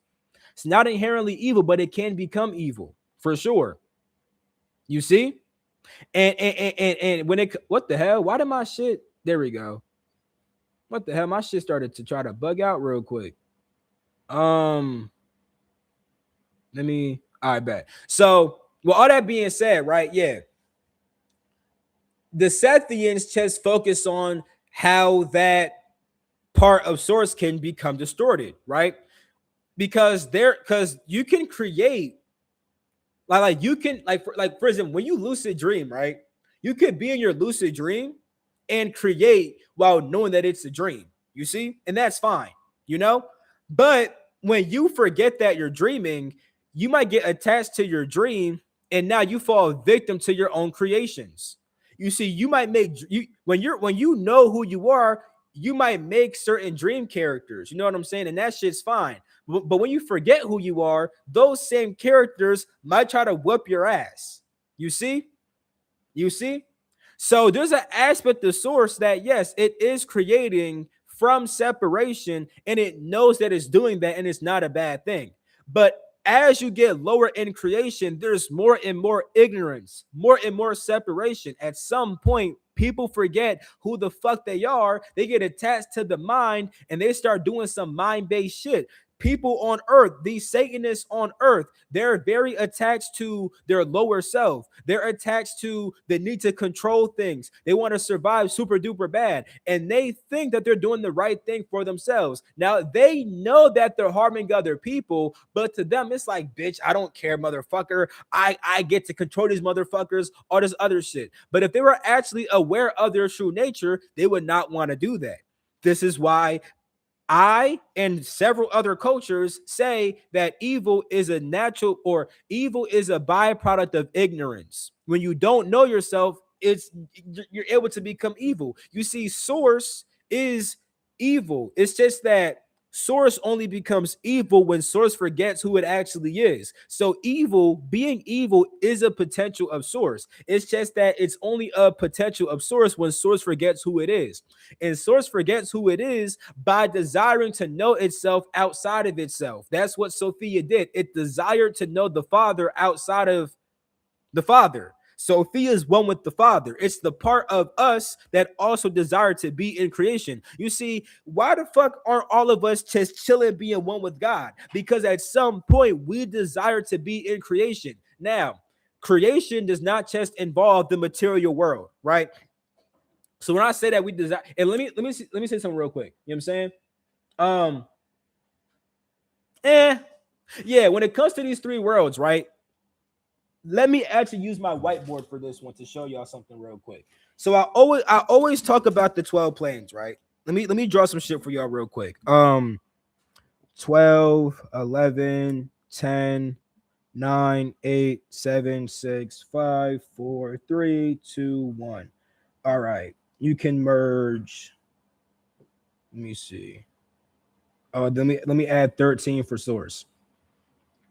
All right. Bow, bow,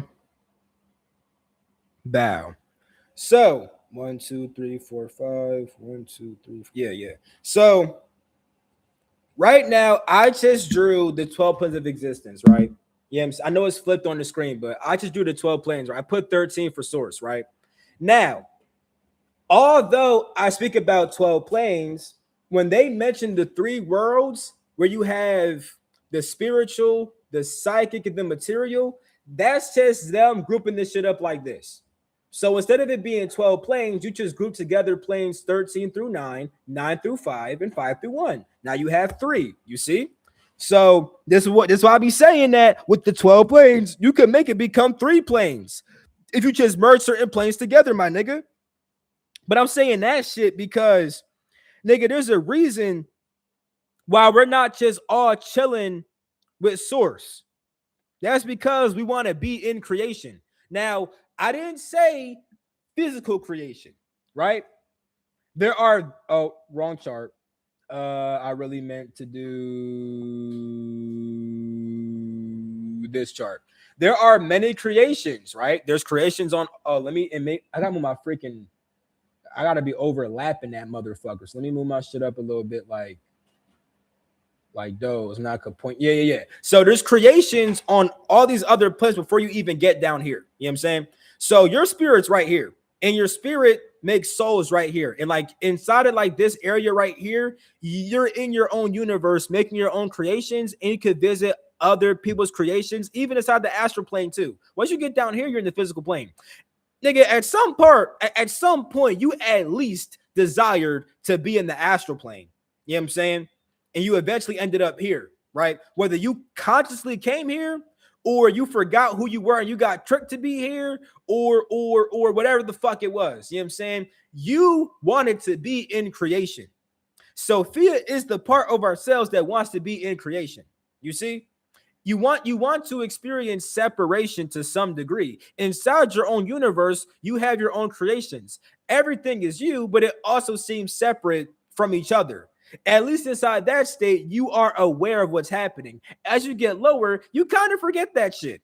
So, once again, Sophia is the part of Source that wants to know itself through separation. Sophia is the part of you that wants to know itself through separation. That's why you're in creation, because you acted on Sophia. And at some point, you get the Demiurge. That's not inherently evil. The Demiurge just creates different separate creations. But at some point, you can't become ignorant if you get attached to the mind and forget your actual spiritual nature. You see, now it's time for the motherfucking comments in a bit. You know what I'm saying? You know what I'm saying? Let's have some conversations or whatnot. You feel me? So I gotta go all the way to the top. You know what I'm saying? I bow. Yeah, if you didn't like the stream. I'm so sorry to learn. I'm glad. Yeah, it was a difference in God. Yeah, I answered that. Have you received any intel on vaccines? If so, nah, I haven't been told about that. Saw a movie breakdown about the Truman Show and how the donut was in the type of. You could see it that way. You could see it that way, right? Like take the Matrix. The Demiurge made the Matrix, right? You can see it that way. It was good. There's a man who cleansed. Yeah, I read that shit. How was your room? My shit's been dope. Yeah, I answered that. That's what's up. Answered that. Answered that. Like the video, like this video to be within the energy of return support. Yeah, facts. You know what I'm saying? If you don't like the vid right now, you know what I'm saying? What is the divine? Divine just means to be of God. So the divine is just those things which are of God. That's what divine means. Divine means to be of God. You know what I'm saying? Gnosticism, paranoid / dark mythology. Remember the Roman Gnostics have some truths, but not my jam. You know what I'm saying? I think that after watching this shit, you might fuck with it a bit more because you probably was seeing all the darker aspects like the Sethian view, but now I'm bringing the higher view of what that shit all means. So now you might fuck with that a bit more. I answered that. I didn't. This confused me.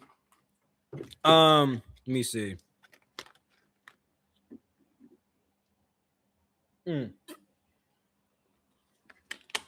Bro, I never had a chance at resting my. I said, you mean like in your dreams or out of body? That's crazy, bro. A Chris Christian said that his God told him to never read the knock. That nigga Yahweh mad. Yeah, that nigga Yahweh like, you're not about to find out about who the fuck I really am, bitch. Fuck out of here. Hell nah. They all talk about the same shit for the most part.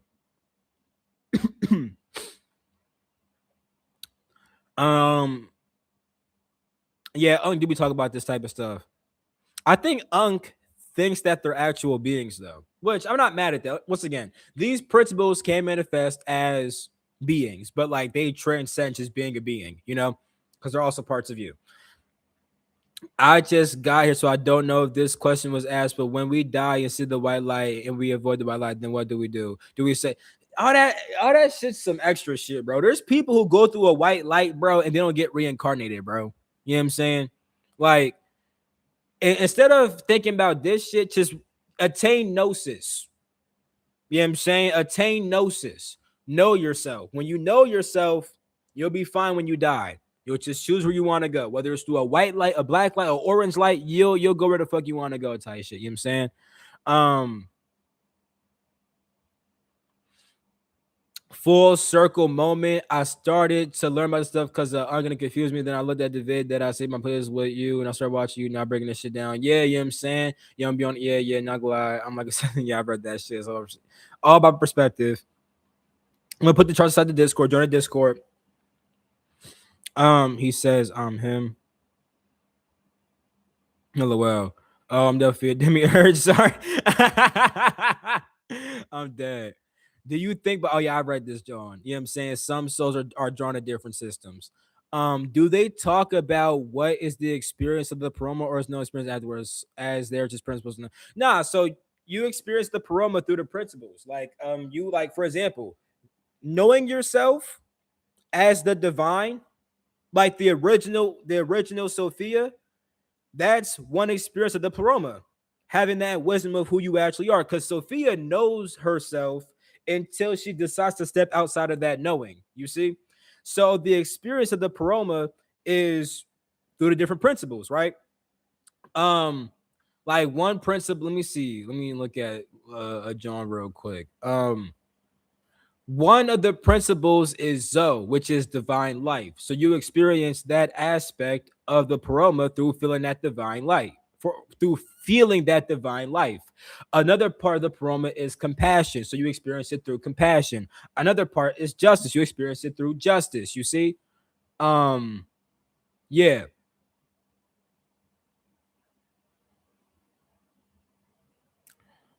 Yes, I think our man is expanding beyond the word, restoring the father aspect of the masculine. Yeah, we're restoring everything, bro, for sure. Man, I'll be watching that word. Oh yeah, I already read that, John. Mo, they know. I need those trusts. Yeah, I'm gonna put them in the Discord for sure, bro. Fullness, hard consciousness, facts. Where do I made the microcoherence plumber makes me think of cosmic ocean. You can see it, yeah, you can see it that way. It is like a cosmic ocean. That's a fact. You know what I'm saying?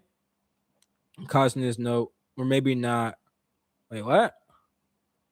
Because my consciousness know my whole being ever well. So okay, where you saying that maybe you're not a demiurge. Okay, where. We all got the demiurge, you know what I'm saying? For sure.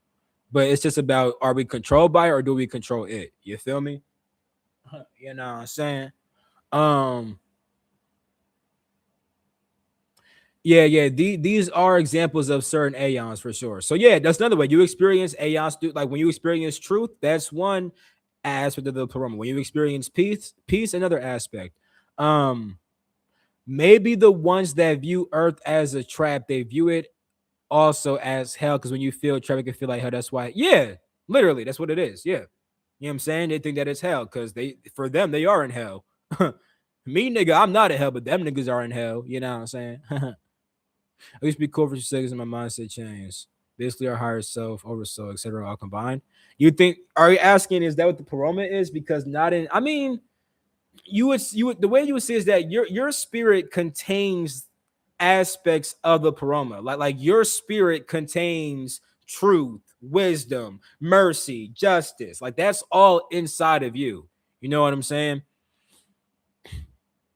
So the paroma is not your higher self. It's the principles that make up what you actually are. You see?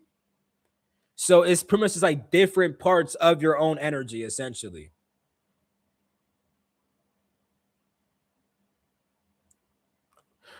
I'm no longer cool nor I want to be. If that's what you mean, I'm dead. Once you turn, there's no going back. Yeah, it could be like that. Yeah, if y'all ain't like the video, gang, y'all might have been slimed from the Discord. Yeah, you did. Damn, why is that? Probably 'cause my profile, I forgot. Yeah, text my Discord. My Discord name is Jenny Dot. Text me on Discord and say, bro, can I get an unban, and I'll unban you, bro. You and Nelson's my go-to bros for the title. Hey, that's what's up, bro. These charts are like, yeah, facts. different urges equals demiurge. You could see it that different lower urges, not every urge. Some urges are higher urges. You know what I'm saying? Like the urge to love somebody is not no demiurge shit. You feel me? It's really like the way you put. I would to be put. Yeah, but I do like that because like them lower urges, that's the demiurge. That's a fact. That's the archons and shit like that. Or I meant to say this shit too with archons, my nigga. The word archon just means ruler. It's not inherently evil. You know what I'm saying?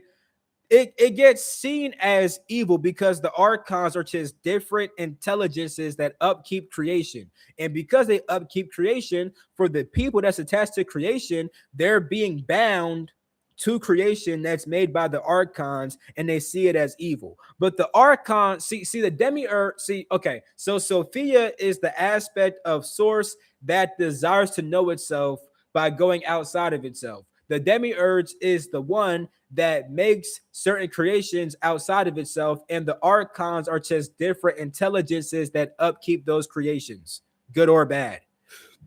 Ooh. So Sophia, so no, so your will is more stiletto. Sophia is the wisdom, right? So Sophia is why we exist in the separation unity. Something.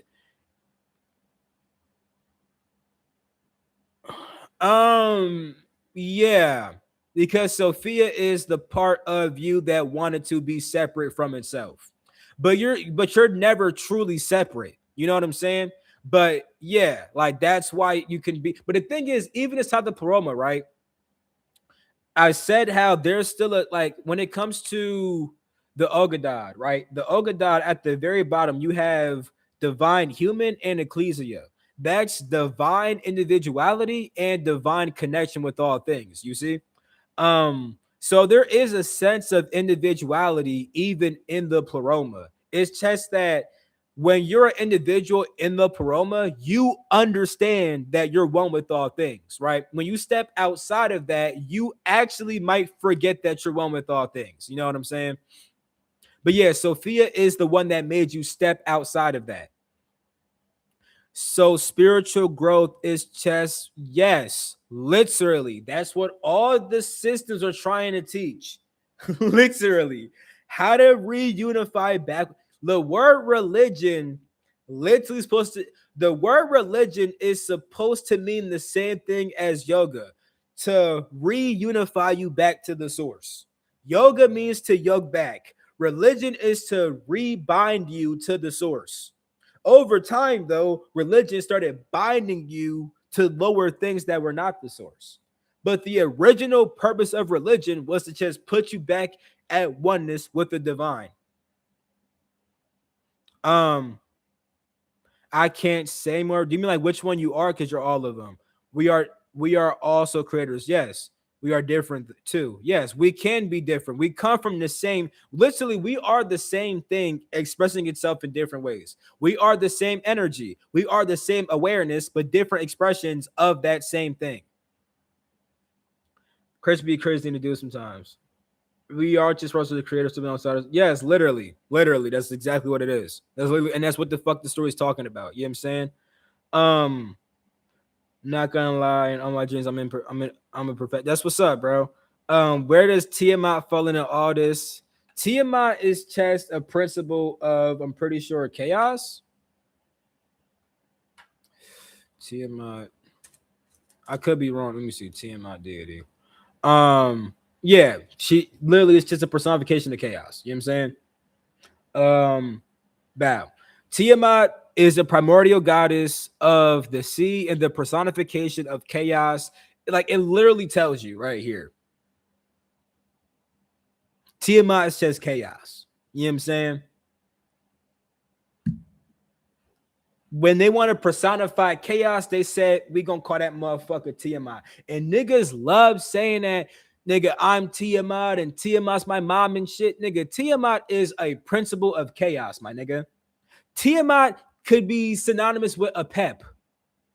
You know what I'm saying? Or even with Set, depending on how you want to view the chaos that Tiamat actually is. Because Set is seen as chaotic also. He's a different kind of chaos from a pep. But anyway, yeah, that's Tiamat. You know what I'm saying? Literally tells us online. Bow. Is Sophia related to divine? No, no. Holy Spirit would be higher, but Sophia is an aspect of the divine feminine. If you notice, all the aeons are masculine and feminine. You know what I'm saying? So at the very top, you have pure masculine, pure feminine, and then different expressions of the masculine and feminine. So like the Holy Spirit, right, is supposed to be like the pure divine feminine, right? Sophia is just one expression of the divine feminine. You know what I'm saying? So you have pure yin and pure yang. Pure yin's feminine, pure yang's masculine. But there's different kinds of yin energies, and Sophia is one kind of yin energy. You see? At the very top, you see, so the first two beings, because once again, these are all emanations, and every single aeon comes from the last one. It's literally the same thing. Just once again, the sun and different rays of light. You know what I'm saying? It's just the sun and different expressions of the sun. So the sun has masculine and feminine, and every single aeon is just a different aspect of that masculine and feminine. Now, when it comes to the first two aeons, you have Bithos and Siege. That's pretty much the divine father, the divine mother. Bithos is pretty much like the infinite, you know what I'm saying? Which is the father, right? The masculine. Then you have Siege, that's the mother. She is silence, that's the void. You see what I'm saying? But they're both one and the same, different aspects of the same exact thing. You feel me? Um, yeah, everything comes from frequency. You could say that. I mean, really, people say the creator frequency, but people say the creator frequency, but technically the creator exists beyond frequency because the creator creates through frequency, which means that the creator existed beyond frequency and uses frequency in order to create. You see, I always say that there's main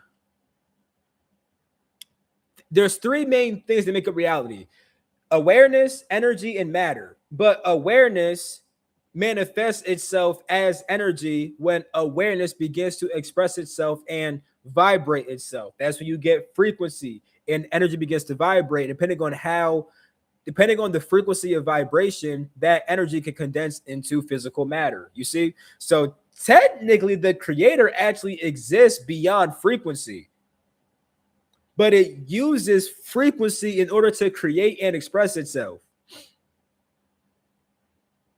All of this sounds so much like the teaching my Hey, you know what I'm saying? Autorians be on point. Yeah, where I can label what kind of creation the being or an item is based on what they are. That's what's up. Yeah, we send a piece of ourselves. Yeah, facts. Can I think understand? Can I think understand truly if it doesn't also experience itself from outside itself? Doesn't make sense to monitor. So you can know yourself without going outside yourself. But the knowing that you get outside yourself can only be got by going outside yourself.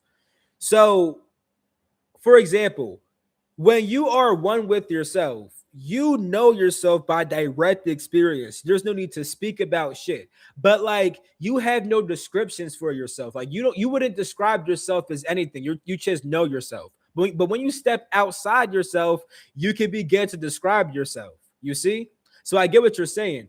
A thing can truly understand itself without going outside of itself, but that kind of understanding is a bit more intuitive. When you're one with yourself, it's more intuitive. You kind of just know. There's no descriptions, no words. It's just direct experience. When you step outside of yourself, you start to know yourself through intellectual concepts. You start describing yourself with words. But to have the true knowing, you need to be one with that thing. For example, the only way for you to truly understand the ocean and how it feels is to go inside that damn ocean. You could read all the books you want about how the ocean actually feels, but until you go inside that ocean, you'll never know how it actually feels. You see? Vice versa, though, when you're in the ocean, you know how it feels. But if you were always inside the ocean, You don't understand how the ocean feels different from the sand until you step outside the ocean and actually touch the sand. Once you touch the sand, you can say, damn, like I understood the ocean, but I never understood that the ocean was this separate feeling from this other thing that's called sand. Um, I'm just reading this chart like, damn, I'm dead. My Demiurge just touched my hair. I'm dead. My Demiurge just had a high level. Yeah. In Hinduism, Brahma is the Demiurge, but he comes from no, not exactly. Brahma also. I mean, well, I guess you could say it like that. Yeah, you could say that in a way. The Demiurge is also tied to Shiva too, but nah, yeah, I shouldn't have said no though. I shouldn't have said that. Yeah, there's truth to that. There's definitely a lot of truth to that. I shouldn't have said what the fuck I just said. Bad genie. Brahma also forgets how he was created in his underwork. Yep, exactly. Yep. So I was like, wait a minute, Genie, you're actually wrong. He's kind of right. Yeah, no, yeah, that's true. Shiva's also tied to the demiurge as well, though. For sure. Yeah. But nah, Brahma's definitely in alignment with that shit for sure. And thank you and thanks for actually saying that shit because I almost said some bullshit by saying that that's not true. That shit is 100% true. Word, yeah, it relates for sure. Let me say this actually. When it comes to the Ogadad, right? The Ogadad, those principles manifest from planes. What is it? 1 through 9 or 12 or yeah, 12 through 9. And then the decad is planes 9 through 7. And then the dodecad is like 7 through 5. And then the last fuck. The last Aeon being Sophia eventually makes the demiurge, which starts to manifest the mind, planes 4 through 1, you know? So that's one way to see it. But like, yeah, but like with like the three different worlds, the way that I circled that shit is how it's pretty much what the fuck this shit is. You know what I'm saying? Yeah, you get the point. I do think Sophia is highlighted to the Holy Spirit, what people call Princess Sophia, but I wouldn't be surprised if there's more than one Holy Spirit. Yeah. So when it comes to like when it comes to like Holy Spirit, like how like the Christians see it, Holy Spirit would be like siege, which is like silence. You know what I'm saying? It would be siege. That'd be Holy Spirit. The Father would be Bithos, and then siege would be Holy Spirit. Mm. Yo, Jenny, have you fuck. Yo, Jenny, have you ever played? I don't know what that is. Nah, I haven't. And which plane is Tiamat? Tiamat would be plane 11, which is where you have infinite chaos. You know what I'm saying? Tiamat would be plane 11. She's the principle of chaos, which is infinite chaos. You know what I'm saying? Which is really could be seen as the same as either Bithos or Siege. And Brahma is explained as a being with karma. He's a supernatural being who became a chosen god. Hello. Yo, thanks for saying that shit. You know what I'm saying? Hello. How do we know ourselves better? Yeah, meditation. Meditation taps you back into what you actually are. When you learn about concepts like this, it could give your mind like a framework to grasp, but ultimately you have to transcend that framework. So if we are in creation, we're everything. We're all of that. I mean, our true nature, the divine spark contains all chaos, but for the choice of coming into creation. But if we chose separately to come here, so we are separate from so to make it. Okay, well, yeah, you get it. Yeah. So yes, Sophia is the part of ourselves that make Sophia is the part of ourselves that makes us want to exist in creation. We have everything, the demiurge, the paroma, the archons, all that. That's all inside of us. You know what I'm saying? But Sophia is the specific part of us that does actually make us want to incarnate into creation. Yes. Guess what Jeannie's saying that my demiurge could be completely different. Not not inherently. I mean, the expression of it, yeah. Like the demiurge just tests your ego. We all have an ego. It depends on how you express it. You know what I'm saying? So like one person might express their ego in a way that wants to freaking unalive people and do satanic rituals. Another person's ego might just make them overly religious. You know what I'm saying? Same ego, just different expressions. Yes, religion. Yes, literally. Yo, what's poppin'? Shout out to Australia, gang. Is staying conscious while asleep every night a good idea? Um, yeah, that's just like sleep yoga and dream yoga. You know what I'm saying? Um, yeah, you could make. I'll say staying aware because I mean you're always aware, but you're not always aware of your own awareness. You know what I'm saying? But yeah, like just that is a good idea. You know what I'm saying? You actually get more rest that way because you can actually consciously rest and not like because sometimes we'll like knock unconscious, but like our thoughts are still like like you ever like went to sleep, woke up, and just like something like some niggas wake up or some niggas go to sleep and they wake up drained. Sometimes they're mad or they just like feel low energy. That's because they never actually got rest. Their mind was just racing all night. You feel me? When you actually are aware of your true self, you transcend the mind and get real rest. Is the infinite like God's paint tools? The infinite is the expression of God. And the different intelligences in the infinite are like God's paint tools. Yeah. Maybe that's why people was in the city experience how they made other people feel like not just yeah. That's the reason why that happens is because so okay. We go through a life review. Most people have had a life review inside their life several times. What does this look like?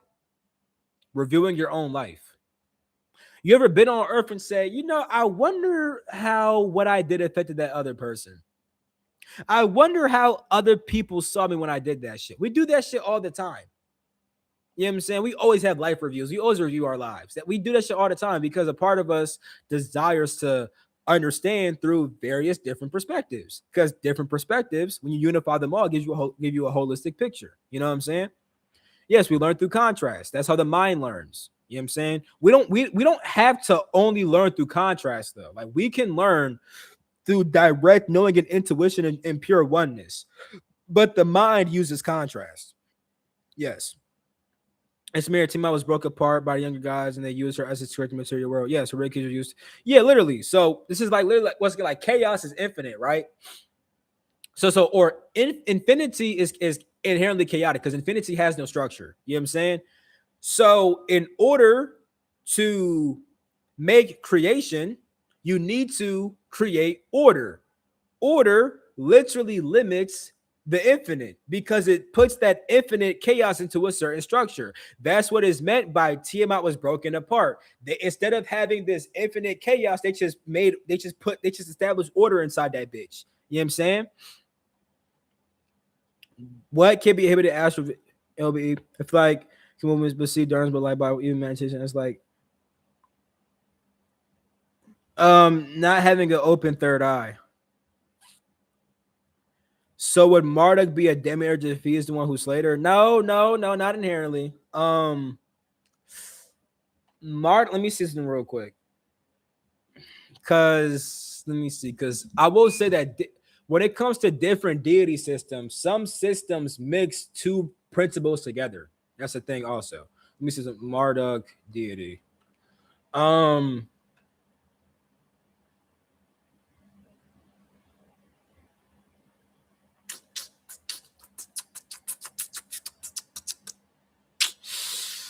Son of Enki. I'll use the son of Enki. Okay, let me see some real quick. So which one is Enki again? Enki deity. Let me see. Enki's the good one, right?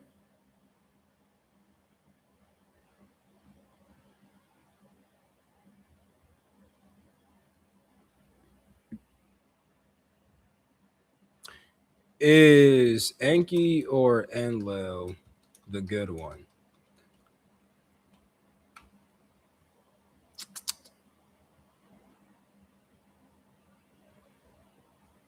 Yeah, Enki's the good one. Okay, so yeah, son of Enki. Okay, yeah. So Marduk would be like Hey Ru. You know what I'm saying? Marduk would be like Hey Ru. And that's what I was thinking too, because like based upon the story of Marduk, it sounds like Hey Ru. And with Marduk being the son of Enki, so Enki, right, can be seen as Osiris, and the son of Osiris is Horus. So Marduk would be more aligned with like Hey Ru, But you could also tie it to the demiurge in the sense that Marduk does create. And this is where I said that certain principles get mixed because there's there's different mythologies from several different systems, even just different Gnostic systems, let alone other religious systems, where the creator of the world is not an evil person or and is an ignorant evil or and isn't ignorant either. You know, like although we talk about the creation of the physical world through ignorance, that's not how everybody describes it. You see?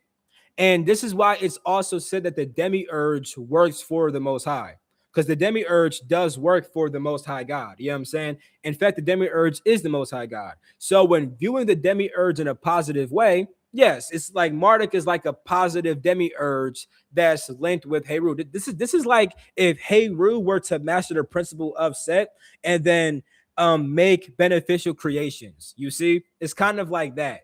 It's like a mix of principles right there. You know. Um, let me bow. Sorry, me on top, but how do I do shadow work healthily? Watch my videos on shadow work. I have in my spiritual basics playlist, I have videos about shadow work.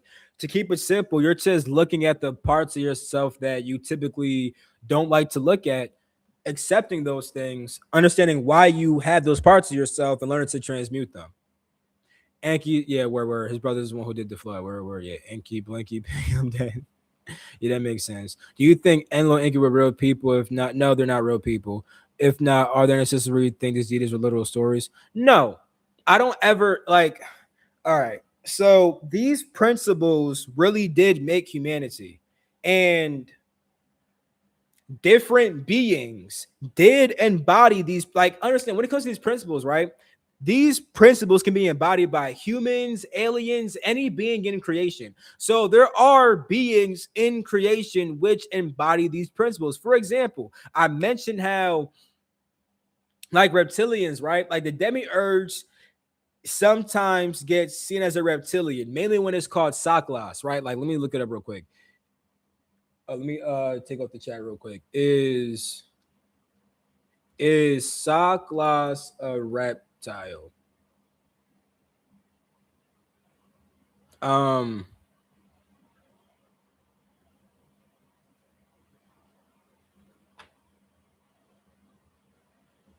yeah, right here. In some artistic interpretations inspired by ancient Gnostics, the demiurge is depicted as a lion headed serpent or as a monstrous figure with a lower body like an Eastern dragon. Now, I'm saying this due to the fact that reptilians themselves can be seen as embodying the principle of the demiurge, where like they come and they make harmful systems to entrap people. They do that. But through those systems, you only get caught up in that system if you don't know yourself. And then by getting caught up, you eventually learn to know yourself. See, here's the thing, right? There's like so look, here's the thing, right? Imagine being on earth, right? And you never knew yourself. You know what I'm saying? But it's okay that you never knew yourself because earth was always peaches and cream. Didn't matter. It didn't matter if you didn't know yourself. Earth was always fucking fine. But then certain beings come here and they make systems to fucking entrap you. Now, if you know yourself, you can't get caught up. But if you don't know yourself, well, you're kind of cooked. But the thing is, because you got trapped, this forces you to have to know yourself in order to break free. In that sense, it just benefited you because before on Earth, you ain't give a damn about knowing yourself because shit was peaches and cream. But now you're dead ass forced to know yourself because certain systems are being made which you can only escape if you know yourself. So reptilians kind of embody that principle of like that necessary ignorance that needs to exist. You know what I'm saying? Um, but not all reptilians have to embody that, right? Like there's reptilians that can embody a higher principle. Same with any other being, right? So the mythologies are mythologies that are talking about different principles and how those principles interact with each other. Now, Different beings embodied these principles and acted from those principles, right? Also, when it comes to these principles, like these principles can also, you can interact with them as if they were actual beings, because these principles are different intelligences that source has. In the same way that you are source and you manifested yourself as a being, those principles can do that too, but at the root they're just principles, you see. And also when it comes to mythology, when it different systems mix together real history with mythological concepts. So like there might be a real period in history when you had two kings that were at war with each other, but people understand that these two kings that were at war, these two different kings were embodying two different principles. And now in the mythology, when they explain those principles, they talk about the two kings that did exist in real life who embodied those principles. So yes, in certain mythologies, they will mention real beings, they will mention real people, but they're still talking about principles. It's just that they use these people to represent certain principles, because in real life, those people really did embody those principles. Yes.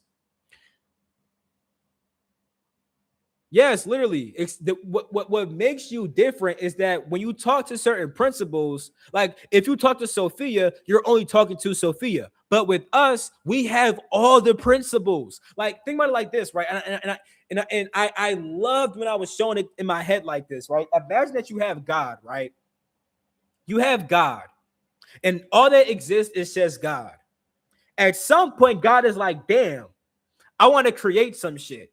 But imagine God said, I want to create some shit and also experience that creation.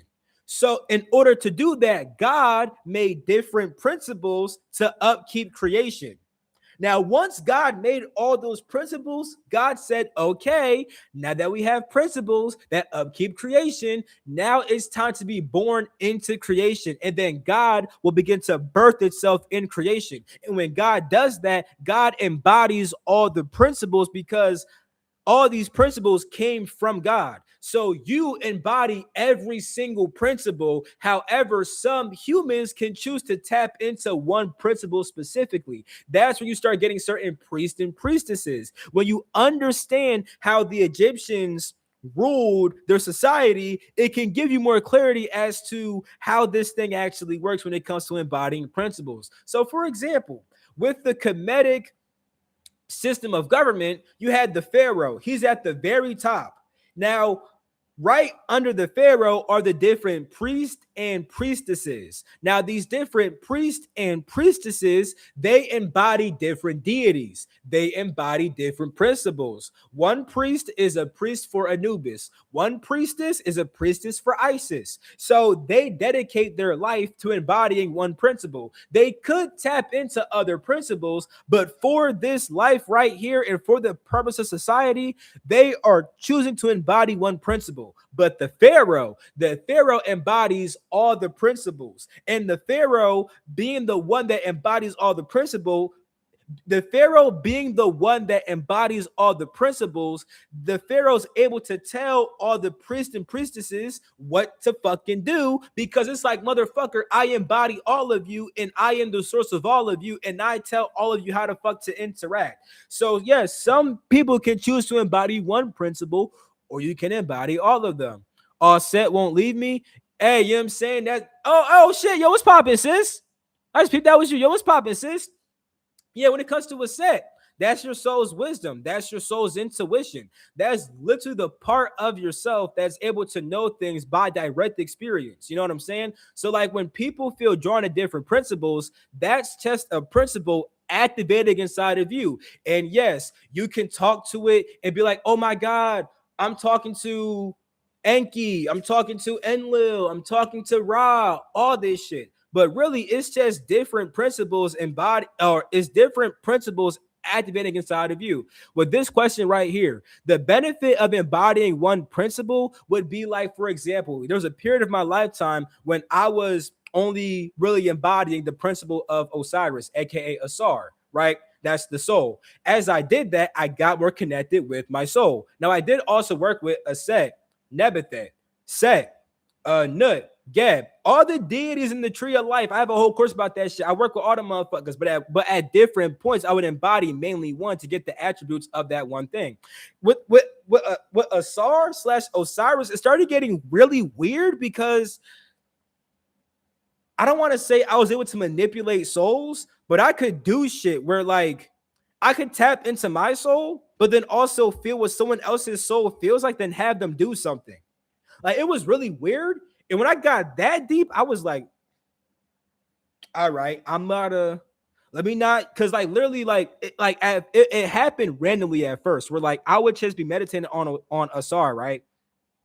And at some point, I might like drift off and I'll think about a certain person. I'm like, yo, like, I want this I wish this person would do this. But like, I could feel like when I think that, I could feel myself kind of becoming them and kind of like putting like an impulse to make them do something. And they would actually do it. And I was like, what the fuck? That's wild. But this is why I be saying the Egyptians, right? You see, motherfuckers love being like, I'm gonna worship all these different deities. The Egyptians didn't worship these deities, they embodied them. That's why they could do certain crazy shit. Like if you body a set, you could if you start to embody a set, you could literally tap into the astral plane while being in the physical. You could start actually communicating with other beings on the other side while being in the physical. You become more receptive to spiritual wisdom. You also start learning how to manipulate. See, there's a story where they say that a set was able to use words of power in order to essentially know the source. Now, she is seen as somebody that has the power of Heka or Hekau, divine speech and divine magic. When you tap in with the set, you start naturally tapping into magic, you could say. You start learning how to manipulate these non-physical forces. There's so much that comes with us with every deity. It's so layered because different deities have different functions depending on the theology. Like when it comes to Osiris or Asar, let's talk about Asar, Aset, and Heru, aka Osiris, Isis, and Horus. I'm gonna use the Kemetic names Asar, Aset, Heru. In certain theologies, Asar, Aset, and Heru are the divine father, divine mother, and divine son. In that regard, if you want to master every single aspect of masculine energy, work with Asar. If you want to master every single aspect of the feminine shit, work with Aset. If you want to master both of them combining, master Heru. But there's also theologies where Asar, Aset, and Heru are not the divine mother, father, and child. Instead, they're just the soul, the soul's wisdom, and the higher self. And then at the very top, you have somebody like Ra. You know what I'm saying? And Ra would be your spirit in that sense, you know? And even Ra is attached to Nu and Nu Net. So Nu and Nu Net in that sense, Nu would be the divine father, Nu Net would be the divine mother, and then Ra will be the divine child that unifies them both. So I'm saying this because there's various people don't really be studying the systems like that. So they don't realize that in the same culture of Egypt, they have different systems of deities where the same deity can hold different roles. And that's important to understand because if you work with that deity inside that role, you can access the powers that fit for that role. So Asar can tap you into so much shit beyond just the soul if you start to work with it in that way. You see? So yeah, the Anunnaki exists in material plane. Do you mean like the actual like ET, the one that the ETs that one they exist. They could be physical, non-physical, all that shit. Sound like thought transference? Yeah. And the way that it felt, it's kind of like that, except with this, literally, I was putting impulses in their soul. Like I could feel, like, for example, I've experimented with this recently, sending off echoes, right? Where I could like send information to a person and have them send that shit back to me. Like they do what I want them to do, right? But the thing with Asar was different. It felt like I became that person, and because I was them, I could make them do whatever they wanted to. I did not like how that shit felt. It felt very invasive and violating. I remember one night specifically, bro. I was really just like laying, bro. I was like laying in bed, dozing off. And I was thinking, like, yo, like, I wish this person would just do this. And once that happened, like, bro, literally, I blacked out. I could feel all of this person, like what they were thinking, what they were doing, what they were feeling. And I just felt myself go like, like I just like made them do something and they did it. I was like, what the fuck? That was trippy. And I've had other experiences like that too. True. Yeah, you will have these put in the present. It gets a little weird when you see it's real, especially when you use. Yeah, that's a fact. Yeah, it's a fact. Yeah, facts, big facts. You know what I'm saying? So yeah, these deities, like I said, if you want to interact with them as if they're separate, there can be a benefit where it's like you're talking to yourself. You know what I'm saying? But if you get too caught up and think that it's always separate from you, you might have certain beings try to finesse you. Certain beings might try to finesse you and say, "Hi, I'm Isis, sacrifice something," or they'll say, "Oh, I'm Thoth, sacrifice something," and that's why I can't stand. No offense. I know a lot of people in here, you know what I'm saying, rock with Billy Carson, but I can't fuck with him because he don't understand, you know what I'm saying? That nigga Billy Carson, that nigga got some niggas was doing fraud and shit like that. Like identity fraud and shit, lied about his name and shit like that. But aside from that, nigga, Thoth was not no person. The most that you have is that you could have had certain people that embodied Thoth and then taught certain shit, but Thoth itself is a principle of divine intelligence that also flows inside of you as your own intelligence that can manifest through your intuition and your intellect. There's a reason why they said that the Chudi or Thoth is the one that taught Isis. That's because Isis is pure like intuition. The Chudi is intelligence itself, but intelligence has different forms. You haven't, because intelligence is the ability to know. You can know things in three main ways. Number one, intuition. You just know it instantly. That's what a set is. She got taught that by the Chudi, right? You have intellect. That's actually thinking about something different from intuition. Then you have instinct. Instinct is a knowing that comes from something which you were already told. You were told that you probably shouldn't do this shit. Now you instinctively don't do it. You feel me? Sounds like you did Parakaya Pravation. Let's look that up. That's like a city ability. Let me see which city that is real quick. You know what I'm saying? Huh, you feel me? And I gotta read another comment too, but let me look this joint up real quick. Holy shit. Yeah. It could have been on the lines of that. Could have been on the lines of this for sure. I was thinking you was talking about this one too. It's the power of transferring one's consciousness or subtle body into another. Usually it could be a form of that. You know what I'm saying? But I think it's a little bit different because it felt like I was it's not like I was because this is more like you have your own consciousness and then you send yourself to inhabit something. Like that's like you have your soul and your soul inhabits a new body. This felt like I stopped being my soul and I became their soul. Because although we have our own soul and spirit, at the very top, we're all source. And when you tap in with the SAR, although Asar is the soul, once again, Asar can eventually link back to the source. Like there's some theologies where Asar literally is a symbol of the source. You know what I'm saying? And when you start to tap into that and you become the source, it's like, well, shit, I can fucking tap in with anybody. You know what I'm saying? Can tektites? Maybe they can. Possibly. You know what I'm saying? Yo, what's popping, Yahoo? Time me into my stars engine not to where they can, you know what I'm saying?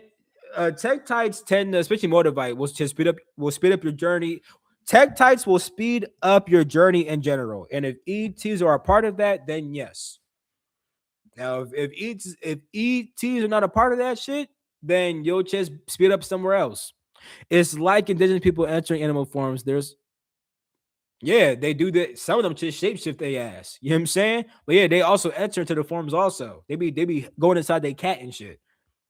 Other people's thoughts and feelings affect them and everything, which is why meditation is great because yeah, that's a fact. That's a super fact. But yeah, I'm pretty much I showed all the charts. I'll put them in the Discord at some point, along with the other classes too. You know what I'm saying? I'll be slacking some time, bro. I ain't gonna lie. You know what I'm saying? Um, but yeah, if y'all have any more last questions, I'll answer them. But if not, we'll end it right here. You know what I'm saying? I appreciate y'all for liking the video too, because we had 70 likes, only 40. We got more likes than viewers right now. You know what I'm saying? So I fuck with y'all for that. You know what I'm saying? Y'all, I see the hearts is steady being spammed. I appreciate y'all for all that. You know what I'm saying? Let me know, did this, like, for those of y'all that saw this, because I know some of y'all popped in inside the middle, whatever the fuck, but like the ones that was here from middle to end, did this shit make sense to you? Like, so Patah's chest consciousness, you know what I'm saying? Like I said before, Patah's chest consciousness, right? And a tomb is the part of consciousness that makes the material world. So you have, so when it comes to a tomb, right? A tomb is part of a greater trinity, right? You have Capri, Ra, and a tomb, right? So Capri, Ra, and a tomb, these are a trinity that's in Anunian theology. Anunian theology is the theology for Anu, or new, or the new. The new is the primordial sea of awareness, right? Ra manifests out of the new, right? Or the primordial sea. Ra has three forms: Capri, Ra, and tomb. Capri is the unconscious that's becoming somewhat conscious. Ra is the subconscious. Capri is the full conscious. That's why Ptah uses a tomb to create, because they're both symbols of consciousness. Ptah is the consciousness that's directly orchestrating something. A tomb is the expression of consciousness that eventually makes all reality. You see?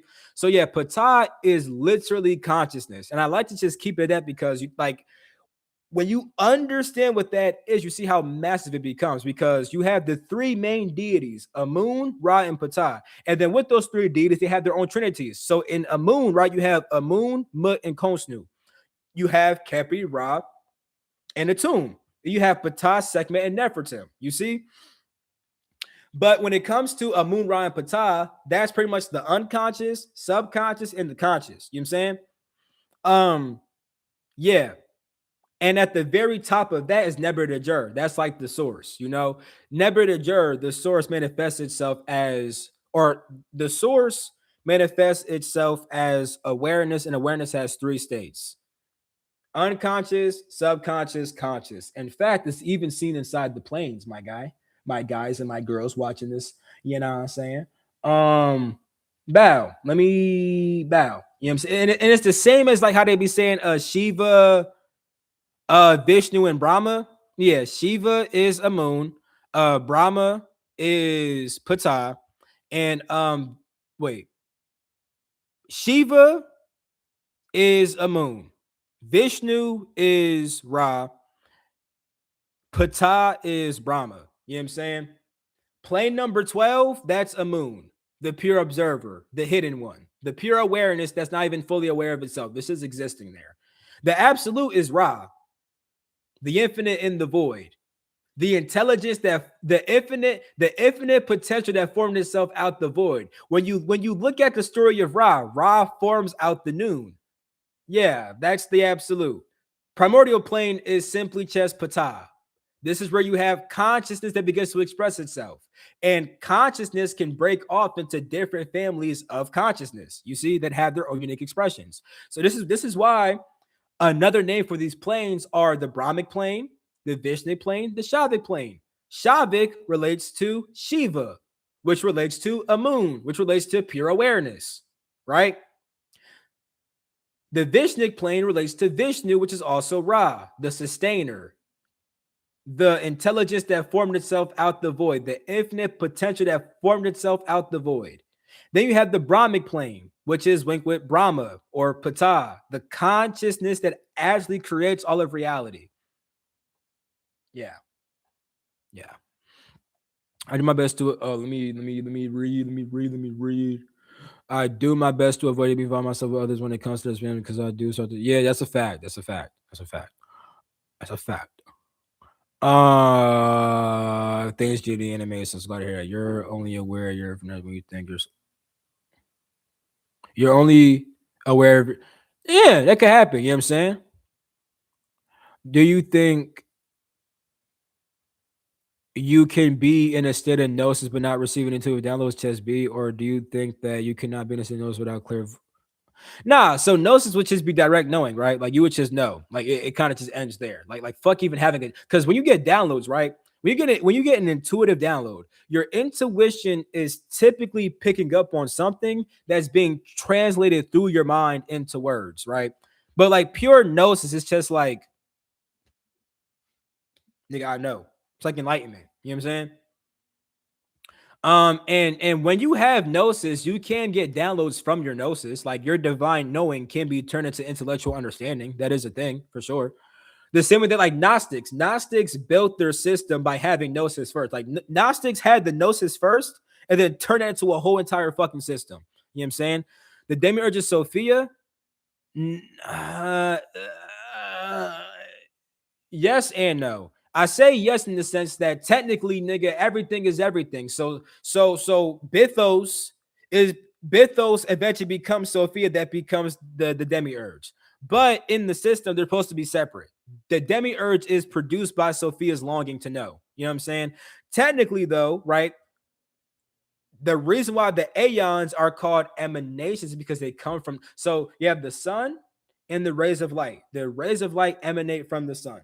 It's still the sun, just a different expression of the sun. So from the top to the bottom, it's all the same shit, just different forms. You know what I'm saying? Yeah, intuition really, gnosis is intuition essentially. Like gnosis that like because so intuition is being able to know something through direct perception. You don't have to think about it, you just know it. Like you're just able to it deals with insight, seeing into something. You're able to literally just know it by just looking at it and you understand it. You just know, right? Like when you go inside of when you go inside of an ocean, you know how it feels without having to describe it. You just know, like, yeah, this is how the fuck the shit feels. That's like intuition, right? You know what I'm saying? But then you have intellect. Intellect is knowing through thinking, essentially. It's when you think about something. So gnosis and intuition are the same thing, though. They're both just direct knowing. That's what they're supposed to be. You know what I'm saying? Um, and then you have the lower forms like intellect, which is how the demiurge functions. Yahweh, Satan, Set, all that shit. They function through the mind. The mind's not inherently evil, but attachment to the mind and lower forms of the mind can manifest evil shit. You know what I'm saying? So yeah, facts. Facts. Saw good, bro. Just watch the John back. You know what I'm saying? Yo, what's popping? Eyes open. I like getting in the chat. That's what's up, bro. Um, yeah, whole breakdown in the motherfucker. You know what I'm saying? Yeah, facts. I don't believe in Sophia and the Demiurge or Jonas Prince never mentioned. Um, it's not like it's a. You should did you didn't watch the whole stream, did you, bro? You know what I'm saying? It's not about it don't matter if you believe in it or not, my nigga. You know what I'm saying? Because it's not about actual beings once again. And it don't matter if Robert Monroe broke it down or wherever the fuck, it don't matter. Because this isn't some shit that you leave your body and you see. It's about different parts of you. Like, for example, the part of you that desires to know yourself, right? That'd be like Sophia. You know what I'm saying? If you at any point desire to know yourself, you're fucking with Sophia, whether you think it's real or not. That's all it is. You know what I'm saying? It's just principles, bro. And no, is gnosis only applied when you're talking about source? You can't gnosis about certain time because I have conversed about a few. Yeah, so pure gnosis is supposed to be about like just knowing the source. It's like enlightenment. But like you can have like smaller forms of gnosis towards something, right? Where like you might understand certain principles by experiencing them without fully knowing the source yet, right? Like some people understand what certain deities represent without actually knowing the source per se. Gnosis did not slide with the book. I'm dead. I'm dead. Yeah, Christians, you know what I'm saying? They don't like gnosis at all. They like to learn through books and be purely intellectual. Oh, allegory. Yeah, it's symbolic. You know what I'm saying? It's not actual beings, bro. Yeah, you should if you want to understand more, watch the whole live stream back again because yeah, if you know me, right? If you know me, you know I don't like when niggas act like these shits are like actual beings like me and you. Like what we are is separate from all these deities, bro. We can embody all that shit. Deities are just one aspect of the source. Like, and that's crazy. When you think about it like that, right? Why the fuck would you worship a deity when you contain all them shits? That's like you trying to worship a fucking thumb. Bitch, I got 2 hands with 5 fingers each, bitch. The fuck? Bitch, I got all these shits. What the fuck am I worship a thumb for? Niggas out here worshiping their kidneys and shit. Nigga, I got kidneys, bitch. I got a lung. I got lungs. I got a heart, motherfucker. Niggas want to worship a goddamn kidney. And the thing is, that's partially literal, because some deities are just bodily organs. And niggas want to worship fucking one bodily organ. Bitch, you got all them shits. The fuck? I was about to ask you, what are your thoughts on it? But you just, yeah, I think it's cool. Rituals are used to put you in a certain state through the actions and thoughts and emotions that you embody during the ritual. They could be helpful for sure. Over time, though, you get so p with this shit that you don't need the ritual, because in this we get this we get like the 3 forms of religion, right? You have the teaching, the ritual, and the experience. So, like with the Bible, you get taught about the Bible, you get taught about the body of Christ, the blood of Christ, all that shit. Then you have the ritual where you eat the bread and drink the wine. Over time, that's supposed to lead to direct experience where you kind of just know some shit. Same with doing magic. At first, you might gotta fucking do all these rituals to get yourself out of a certain state. Over time, you just fucking say bibbity bobbity boo, bitch, and it happens. You feel me? So rituals do help to tune you into a certain state. But once you like are inside that state, shit becomes rapid fire. You know what I'm saying? Like, for example, with leaving my body used to be like a longer ritualistic process. Now, bitch, I kind of just set the intent and I expect it to happen. Off topic, but did the ancient more advanced human have government structure? Was it? Yeah, I just mentioned that with Egypt. Egypt had a government where you had the pharaoh, the priests and priestesses, and everybody else under them. The pharaoh ruled all of Egypt, and there's multiple pharaohs. So really, the pharaoh ruled the land they were on. The priests and priestesses helped the pharaoh to govern. Then you had motherfuckers below that, like the general, like armies and shit like that, all that. I do hella magic rituals, but that's what's up, bro. So let me ask, can you break it down where we may born what and what are we here to learn? Or watch the video. I'm sorry, you must have came here late, Michael, which is literally all that's explained inside this video, bro. You know what I'm saying? And inside of several other videos too. Like I have a video called Awakening Divine Origins. I explain how we got created inside that video. In this video, I explain human creation through the Gnostic point of view. You're going to have to just watch the video, gang. Law topic, gotta save on gas flights. How can I start teleporting? You need to learn how to essentially you would need to learn how to, you could say, vibrate high enough that you stop becoming physical. You could say it as you need to learn how to pretty much turn your physical particles back into energy, right? And then collapse that energy somewhere else. Easier said than done, but it is possible. You feel me? I found a twig and an acorn wrapped in gracing on the roof. What is that? Do you know? I have no idea. Shit. Shit. Ask Chat GPT. Be like, yo, Chat GPT. I just seen this shit, and I seen this at a period of time where in my life I'm going through this. What the fuck could that mean symbolically? And Chat GPT might give you a good answer. When you leave your body, did you find your human purpose? I knew my shit before leaving my body. OBEs just confirmed it, but I knew my shit before the OBEs. But we need a portal. We need portal. We do, and technically we do have them. They're just not active. But some structures are turning back online. I did see that. I made a video about that, about Earth expanding and shit like that. Yeah, I saw that out of my body. Certain shit is turning on though. Yeah, we do. Flash to expand. Yeah, I feel it, bro. You know what I'm saying? Yeah. Learn to turn them. You're gonna have to learn to turn your physical particles into pure energy and then recollapse them as particles somewhere else. Yeah, but we 2 minutes and 30. No, what the fuck? We 2 hours and 30 minutes in. If y'all got any more questions, let me know. If not, I'm gonna end it right here. I'm gonna give you like, you know what I'm saying, like 2-3 minute, you know what I'm saying? And if it's no question, I'm gonna just end it. Any last questions though? I got you. You know what I'm saying? You know what I'm saying? Once again, I appreciate y'all for liking it. Like, bro, 77 likes. I appreciate y'all. You know what I'm saying? Um, y'all showing mad support, bro. Hope this shit made sense for y'all. I understand it too, but I'll still lose on Denny, so I'll stop because I'm afraid I might not be able to. LOL. I'm a. Yeah. You probably got like decent. When you start getting to those levels of dematerialization, bro, it starts getting like I haven't touched it, so I can't describe it, bro. You know what I'm saying? But like that shit is beyond what most of us can even fucking fathom right now. Shadow Clo, hey, that's actually easier.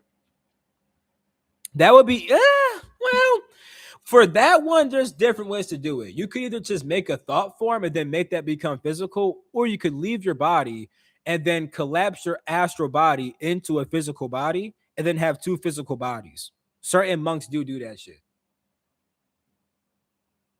That's a fact. That's a fact. All right, man. All right, man. I'm finna walk to the store, but I appreciate I'm there. Of course, bro. Yeah, I think I'm gonna end it right here, y'all. All right, man. I'm ending right here, guys. You know what I'm saying? This was a dope live. I appreciate all y'all for showing up. You know what I'm saying? Um, all my links, you know what I'm saying, are down below. Here's some links over here, you know, for coaching, courses, my free ebook, Patreon, social media, donations and stuff like that. Don't feel pressure to donate, but if you want to, it's all here. You know what I'm saying? Links down below, all that shit. Yo, I had 82 likes. Now I'm at 81 likes. Who the fuck took their like back? Who the fuck took their like back? What the fuck? What the fuck?